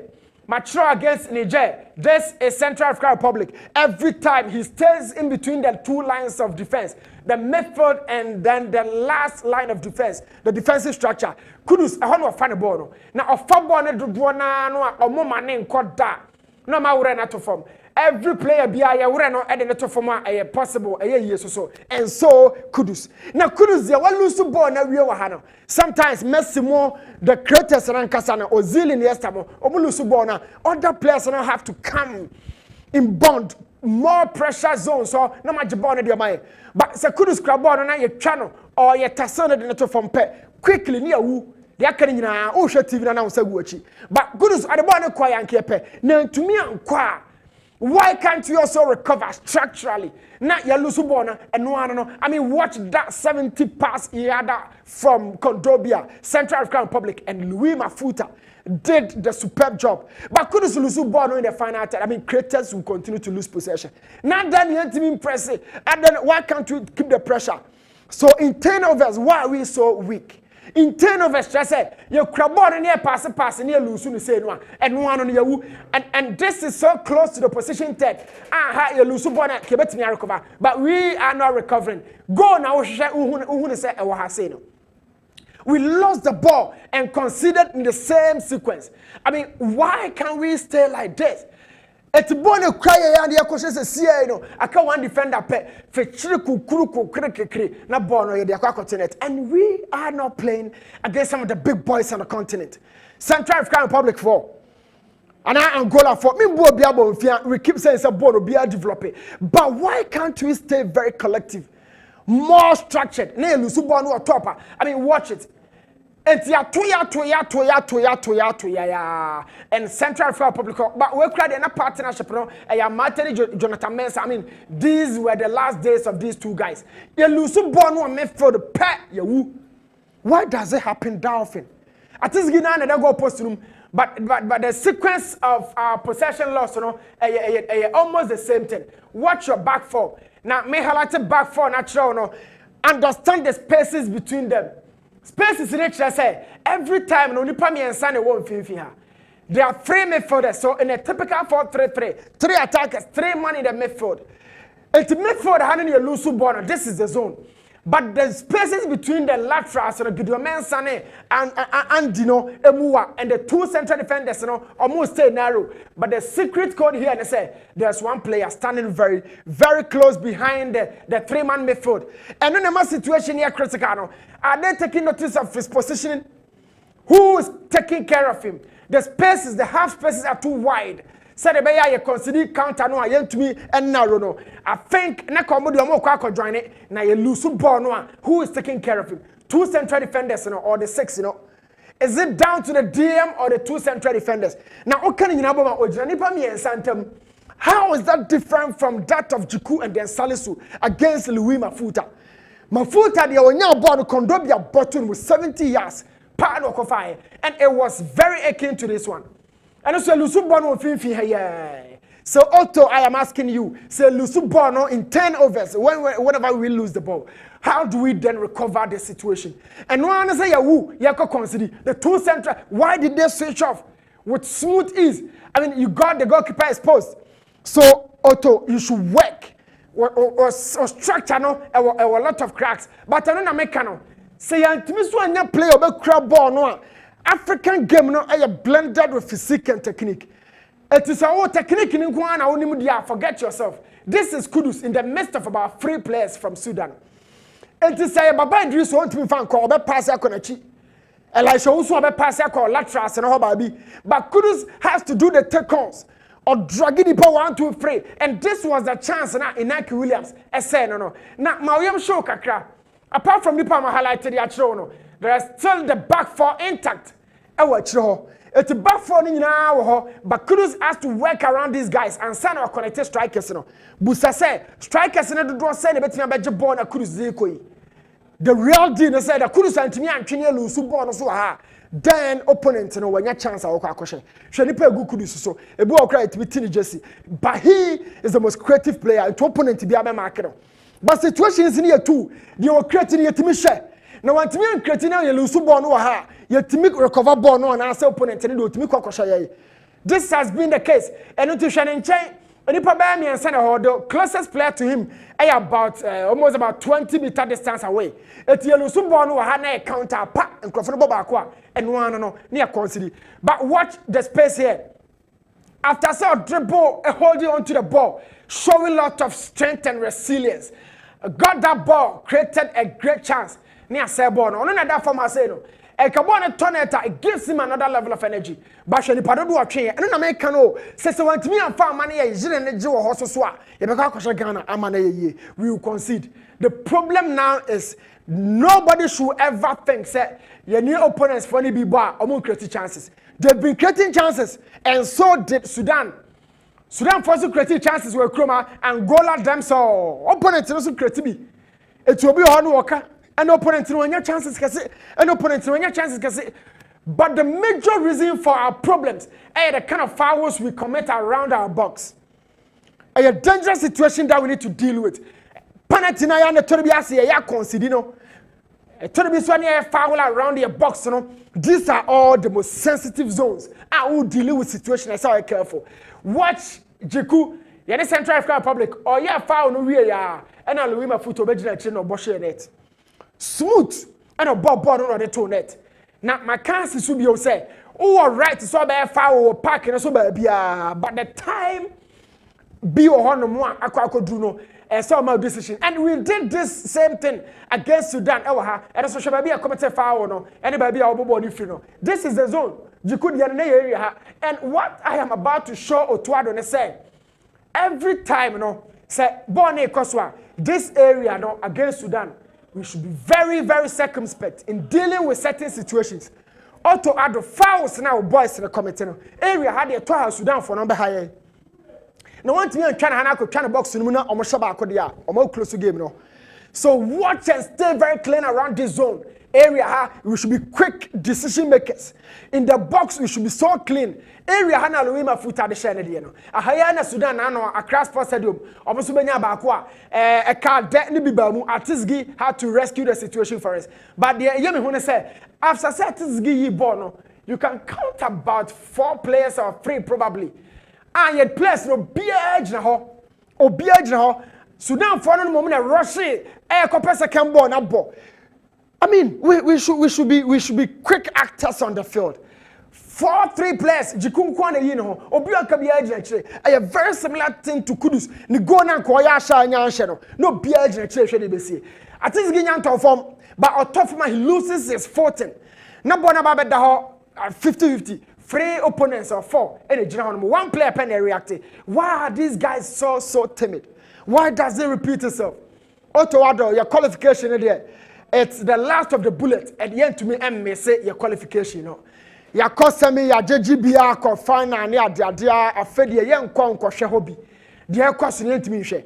But assemble ko na me pesa me highlight apart from the fouls I committee around this zone ha. As I say you very very careful no. As I say you quick thinkers around the box. And from corner situations na mamenka asem we say so. In the last 5 games Sudan for a match corner Marco 46 and a match. It's in how much corner. They always have a very good structure. And I highlight here they been show has say. Adia yana hame ewo ye blasted mu pa na madru so no. Adia ba kwa ya na hame pani. Sudan for na concede 49 corners, 46 corners. And now Mumonya 9 in the last 5 games. One time out corner 9 corners in the last 5 games by yay 46 and Sudan for the addition out. This was a goal I consider here. Shedipa me and say General highlighted the actual. Attentive for your team winner Omujina area, Omu protect Atisgi, Salisu Hasebi, Thomas Patewa, Jordan Ayuha, why do you be Naka? Attentive for Nina, and then this was the same zone ago, no, a fast Ujina so a share. I mean, why? Why should that happen? This was a corner zone. A honorable corner in the buyer. Attentive for where your team winning, no. Coach is a mobile.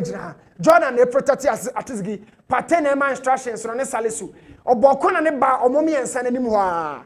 A whole and if I consider. Yet we had almost 16 corners against Sudan by Kumpo and Twinfanto net. So Yami Adumwa and 1 p.m. in Chebiano. Yenya corner na. Abranti ede abreye 1 p.m. na game no and so ebeba so yebesa ba na ebe wrap up ewa ha na fi de kobia and so de abremo Abbas now we dey asem the answer na me come manaro email phone so na wa kan ma me because asem na fa ye ho pa statement ya kotoko ja wo di 2 kwan no say if I am papa general yes if I am papa because if I hassle if I the whole football or be football IPF and omo come the to omo phone call off says omo call na other players na me come omo participate tournament no afi yun uza zo gum de na bench ndi say omo amo askotoko na ma ye nwe mfiese nche omo amo askotoko na mo ye nwe ne mfiese nche omo ko kan Ghana select side na mo ye nwe ne mfiese nche asense ade na wo se wonye no wo gina ho ye den ade no se me kwa enipa nso na me de ko no se me ko no mo ntimi amfa de mo anka na mo leta na chire o leta no wazi ya o krata mo de to o ye nka ye krata na obi atitwi na si ye ko to krata mo choto no no so mo ko no other players na ntimi ameka ho tournament no agro no mo kodi no mo twom ho afiri so mo twom ho kotoko coach ni no man se kotoko jesi no kotoko coach ni da bench nipa unim kuro na ye ana woni nipa kuro mu wa na anim kuro mu unim obi okuro mu wa na anim kuro no nye kuro no unim nipa e wo kuro no mu na anim kuro wo enye kuro no na anim wo eti ade o makoye basisi ya no e wo si ye hweye e wo ma we masema asi a asa obi ayedin no e asem kase na da tournament ya ye bo no FA Cup obi timi ko otimi di FA Cup o se mi timi ko na do di second ko e di na kotoko ya nya visa mo afa ya nko parliament ya be bisa mo question kotoko ya nya visa ye na eze ke ko so dem ya do sa football mran no bibia no first one so ntimi ko ebisa second one no kotoko nya visa mo den ka munya ye di ke nya visa because your travel arrangement ye genuine genuine since 1960 1970 obi anwane da Abbas obi anwane da egofo ko ba yo mo dwane ti ma fa li Maradona se on hwese ngofo na sesa omo nyum no ko ali se no ti pesa nyum na sande ko to ko ye be che amamu ye nim dwane o sesa ko ye nim dwane o omo nim dwane so omo free Kuma omo Sudan the name of Kumasi Asante Kotoko club and omo de ko football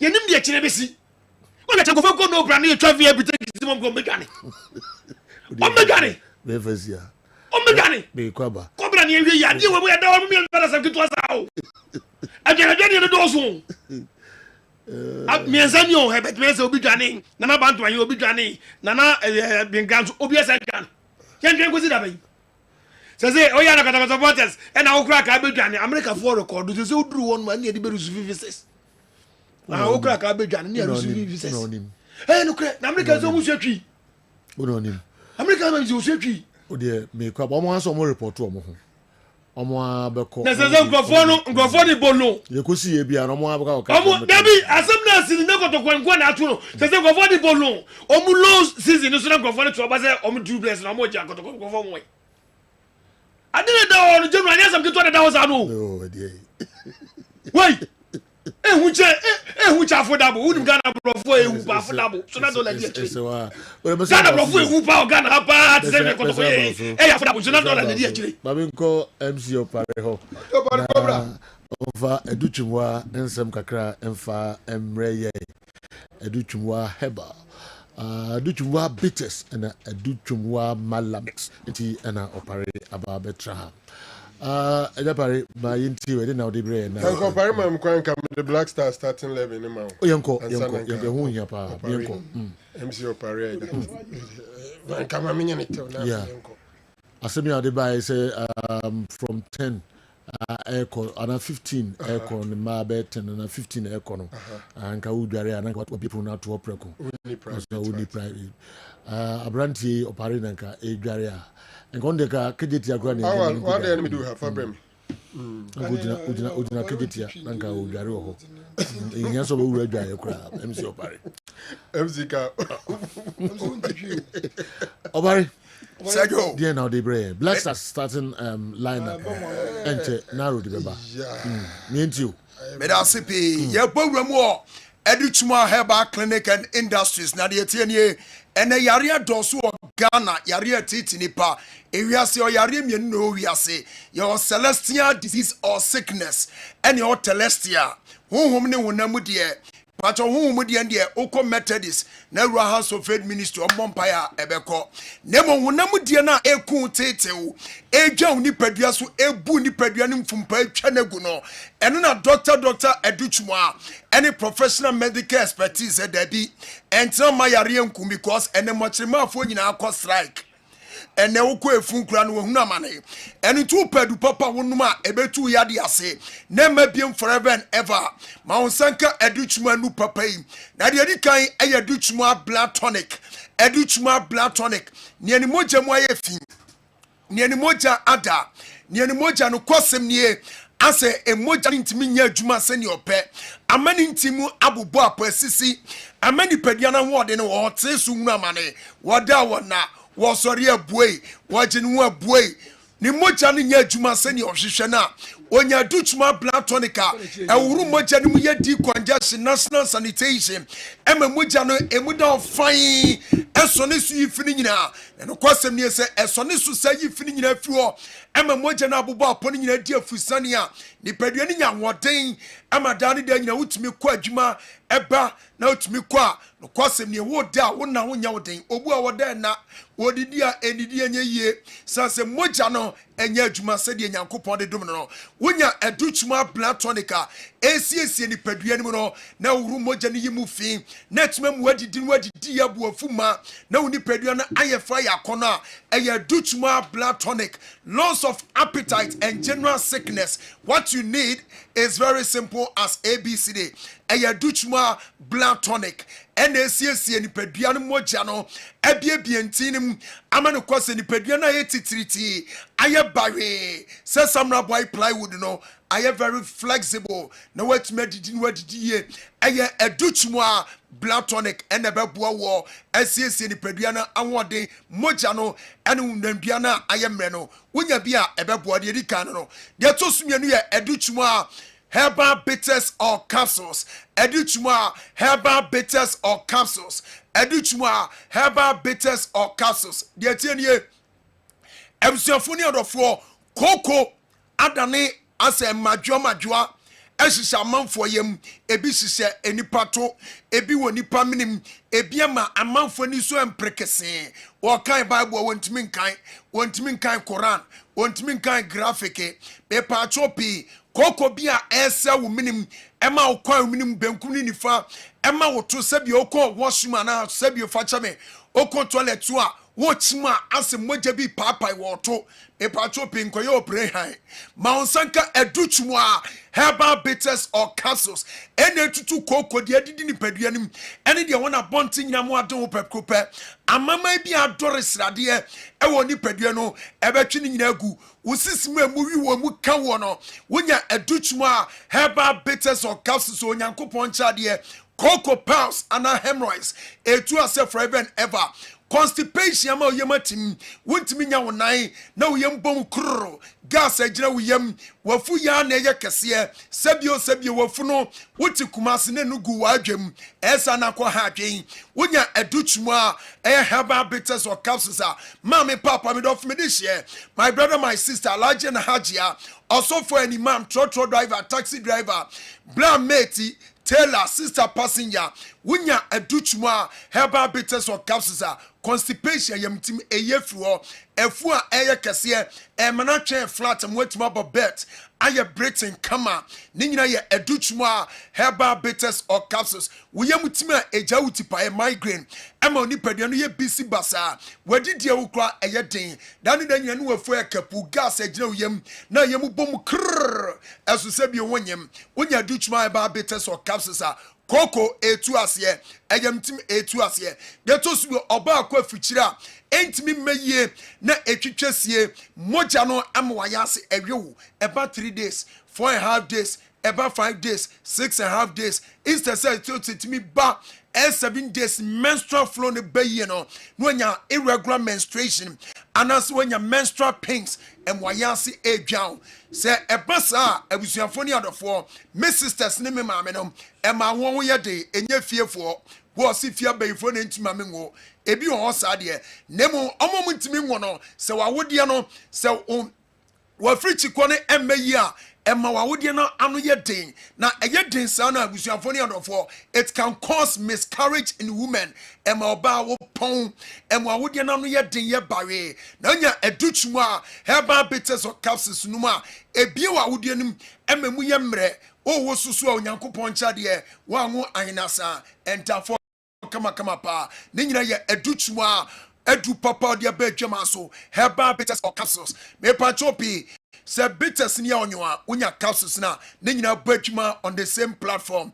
but dia nya binom ne nyina chwo de adutwum a malamix where a 3D yade madedia afa udomu wonwa ye hye anwomra te aguso waposo no aposo eye wo ya wachi bremu ukotodwe ukọ adwuma mpo a na kyesa awante aguso di kuntunkwene ntoma ena akova ho woyi ntoma no so ana wo hye de no wagyim ka wakoma to yam wonya adutwuma malamix a abusuafo ni adofo malaria yade bia edu hwam ache etwu ni pedua mani pedum yo hwim amo aposo ya ama wo te so wura mane ama dani dan nyina no wadane mpagya mikosi awiem ufie gate kwa untimi mie ene wakọ adwuma bafum also tumi kodware untimi nkwa mansanka adutwuma malamix sanupa onyankopon chade doctor adutwuma de abegu pharmacy chemical shop herbal shop nation every 19 choboy ebepim the year 2024 to the kingdom come within all the 16 regions in Ghana. Open herbal products are your original and still the best from Masama Shibontele to Zabuzugu Tatela. Mommy, Papa, me of me this year. My brother, my sister, Alaja Najaman Sanka, Educhuma, Ayam Malamix Ibi, Educhuma herbal bitters, and Educhuma blood tonic. The Rias will be one money at Suyaria. Ebusuafo yenka akua friye mutuo nemo ye kanfo adutuma nu pai ene de ma to bi che wabusua no dofo na ode apomden ene ayarese ye papapa ebentra se e wo Ghana wiase no konsem nie eno konsem nie abrewanso wontimi hye kwa no na nye kosua ne kose ene wiase yamfu dua jama ensi fom kopre kotokro wiase fried rice nti achakanim aguase opadu papa nom anya pomden anyankopon atum nkyene na nya na frɛ na kwa na bisinia mansanka adutuma noibi ko pharmacy chemical shop herbal shop nationwide me say free 19 choboy bepim the year 2024 to the kingdom come open a bibidu ya original and still the best no ye parliament mo si Dr. Efremamu to de oko any Philip Behwa mansanka adutuma noibi kwasem ne bema bia na ho ode wo fom bema ne ndofu asia no kwasem ne waye mre na ontimi mpem ontimi mfili one ne ndofu sia na ayensemu pi one ne yiri sia na ayensemu pi wada ne father 1 minute father 2 minutes kawakuma to yem mansanka adutuma man couple capsules adutuma man couple capsules adutuma man couple capsules and memedu papa eni sesobia open memedu mu university graduate emu professor emeritus emu United Nations emu chief justice any IGP mansanka adutuma man couple capsules bema waye mre sa tebubu a confirm na donko krompetuo bema waye mre Central Revenue Watchman shoe anase sabia kro from Lotto kiosk e pato bu bobisa na no do fushia emwanwode mapa eyu sisimu efini nyina eyu sisimu amamai ema sisimu yeden na eboa avoiding waist pain premature ejaculation and erectile dysfunction eye educhwa man couple capsules ebotuo tutuo botuo pay nya educhwa man couple capsules na anu numbisa bema obejina na so pemi wuche kwa bipo ene mantina fajato bema bi on peso obegu nu wanimu ase ewo mpam no peso ogina ne na so se kasapin si Ronaldo ashine my mercy any tamale yamime hamano patron fre 0599 41 educhwa 51 educhwa 91 educhwa 0599 educhwa 41 educhwa 51 educhwa 91 educhwa na 0544 educhwa herbal product 174 educhwa herbal product 461 educhwa herbal product. It was produced in Ghana for the betterment of humanity around the world. Educhwa herbal product original and still the best. Afinos Kado Kade. Yeah, that's it. MC operate mon friend numbers no na woni adutwumwa Herbal eni enkomo na fe mo bi e so de bo mu bia no our system no mu acha yie papa in 10 minutes time Ghana and Sudan match no ebeba so din the mun sem nyina enso bebrem kwa make be translate na kwa me de kika kwa ide wan hia yeah Argentina chime minim say lineup no sila nye ready ana lineup na ready has here ready okay and now Kofi Newton birthday young wish Kofi Newton happy birthday Kofi Newton pages young wish you happy birthday na me sure na also onye okese na bibia o ye bia no ene kama mfama kwa me so wo lineup no ha ma me hwe okay nanka me kra me ball lineup ni nanka wa mama edidwa kakra nkeme boa okay General Lawrence Atizigi ena Edapomu Ali Dusedu Mohamed Salisu Mohamed Kudus Ibrahim Sulemana Gideon Mensah Elisha Owusu Ernest Nuama Inaki Williams Alexander Juku Antoine Semenyo womune eye players a womuginem esiakan edema the Black Stars of Ghana and Newie Lawrence Atizigi Ali Dusedu Mohamed Salisu Mohamed Kudus captain Ibrahim Sulemana Gideon Mensah Elisha Owusu Ernest Nuama Inaki Williams Alexander Juku and Antoine Semenyo na esiakan amayen Sakina of Axim and Sakina and so birthday Sakina wa Axim and your birthday na Mandela say young wish so happy birthday Sakina also the o akoma subia no nyakopon enyema o more years asikani ade nyina no eka ho Abele former president Ashanti Ashanti Tennis Club Abele was studio ha Mama misika o se o scout no o so be man binam se hwe mama be enwie scout no ma jeno pa Abele scout no Abele why is no for my kire na me muso ase ba ko o so over camera no so munya Abele say camera okay we da control nice o ko to na Ashanti e be fa o ko de e be pick na udwa no bi e yo o to na Ashanti Tennis Club wa that's a good another wonderful contractor. Okay, you fancy na yenti wa ma yam fa lineup ni san fa lineup ni eh Genoa so was a construction mu Abele bibia o ye bi ne de be la mo de go dia camera no mo pick Abele ma me e go dia udwane am na be pick fast Lawrence Atizigi na Edapomu Ali Dusedu Mohamed Salisu Mohamed Kudus and captain Ibrahim Sulemana Gideon Mensah Elisha Owusu Sanso and Ernest Nuama Inaki Williams Alexander Juku and Antoine Semenyo Dettol soap soap papa kope Dettol soap ni bi na fa woro wonsa Global Hand Washing Day aba Global Hand Washing Day aba enunti se obeworo nsa ye dia eye Global Hand Washing Week no awo so woro nsa ye na ba woro nsa ye dia eye Dettol and the woro nsa e clean nsa no eyi eye bacteria awodo germs awodo no ebe ye free nsa ho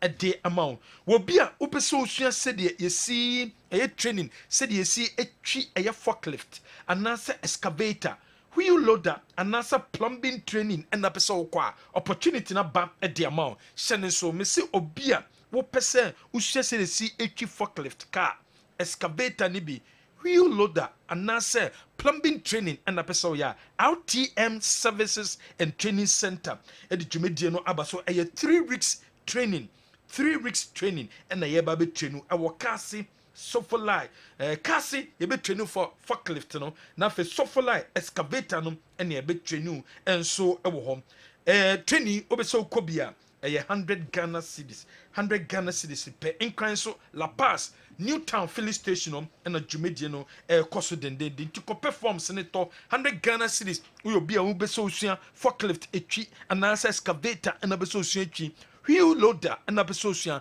and as a plumbing training and a pessoa kwa yen and also buy a say your number is 0534 045169 0534 045169 offer number we so yebejo so Republic Bank bank also the ho so o Republic Bank e kira kwan a wo me say japade na pese wo ye no wo mabuan amwetimi aye ni titu say dan na pese otoka na pese to sikenso credit cards and na pese otobi and that's what mo man sekemi because we a businessman businesswoman investment SME corporate and digital retail banking Republic Bank o business na intimi engro no fabra ya so ye be boa ma business no etime grow e de amount Asabe travel and tour our Bantama High Street Bantama High Street na ye wo bra atwema mponya wura bank no e ho ne building a uduru a obehunya wom ye number ne 0246 603711 0246 603711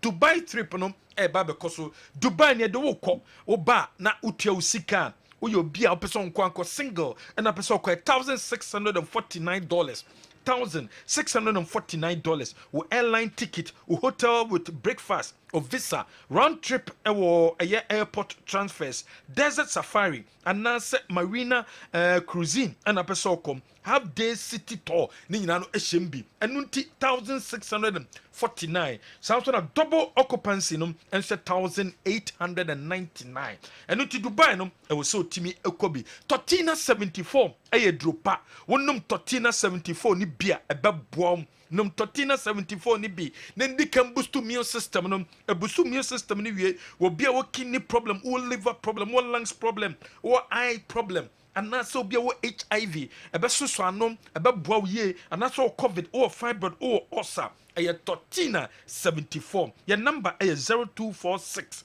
073498 wo be dum aseda osa won sabeka Tortina 74 edroni bi na won so wetimi akwa akonom. Official grand opening of the SG Mall no baso dendende activities ya line up ni sene so say SG Mall there for the past 2 years and a year juma na so official grand opening no ba bekoso the activities wo do and aircon SG Mall Friday ya 8th of November Friday 8th of November and the official opening of SG Mall plus an opateno high life jumedie no bekoso sorry an opateno and a jumedie no bekoso na fe enyumre no ebo 7 p.m. pe jumedie sonko bekoso me free Kumasi fashion music night no ebekoso high life musicians awodom and ebeba Saturday no so ye chese nche bia ba beto aba ye be organize peace walk na the cast awodom and edum mountain so Kumasi mountain so create awareness sabre awose utimi ehwe ye papa eno kodan chen me free Kumasi concert no beba so eno so Kofi Kinata ko Kimpaluta and there was Sekrom Sikeni woman nyina beba MC Sawodo and a beba Jumedi na sentiem fendiagrom official launching of the official grand opening of SG Mon and che eba be koso dendende Kel Chaco toothpaste toothpaste de chuchu yesim chuchu si anopam chuchu si enumere obe chuchu si am Kel Chaco and also you so Kel Chaco na ebema teeth no fita ebema num pampan foforo abawo eba boa ma hangover na utim utanya no esuetwa ediamao letters from your partner for life ye de letters from nkonyanom e de abedwa so v sofa no and de l sofa no enso abedwa so kope v sofa ne bi una v sofa ne bia 6,500 Ghana l no so 3,100 Ghana cedis and into what na wahye so Franco Trading Enterprise Franco se open yam papa tom e bit is television and say unya phones awodom and say unya laptops Franco Trading and akwa unsabeti makam CCTV camera from Niche Franco Trading Enterprise Dwabirua Bank PLC they did 40 years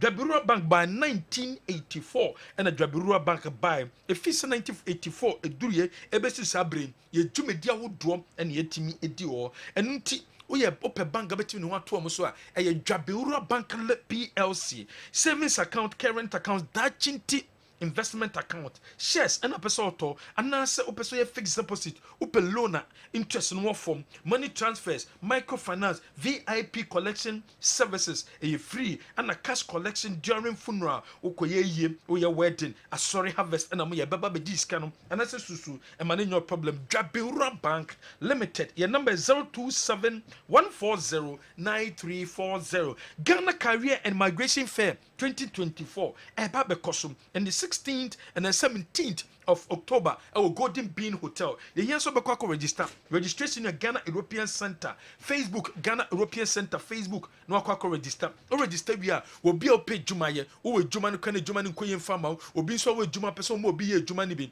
Bomoden na hwehwe kira kwan. Ye ba boa na yetimi ama onsa etimi aka eboa wo anase etimi aboa wo ama ejuma onsa enso etimi akebi. Eni te hwehwe kira kwan na ye mboa. Heba so cream e cream abema ene use. Bema person bo juma de ye heba so cream. Ye wo cream in a cream ne o de wo sashe mo ena cream ne wo de a wo tu mo ho eni nto to na wa hye no so bema bo adwuma na be bo adwuma de a ye heba so cream. Ye sanso de ngro awodo de bedwa so elephant ointment to sisi yo ya ukoto elephant ointment Sadiq Herbal powder awodwa so koko ne how no isu Sadiq Herbal powder elephant herbal mixture awodwa so obi osisi yo ya uyematim elephant herbal mixture ena wosaw no ena flexon 600 a stroke a drop onum bia e betu stroke no ase e de amount asabe travel and tour akwentu nsembia no fakoda asabe te bebo mo ti betu kwan no ye give visa ma wie ansani mo etu sika no ye number is 0246 603711 general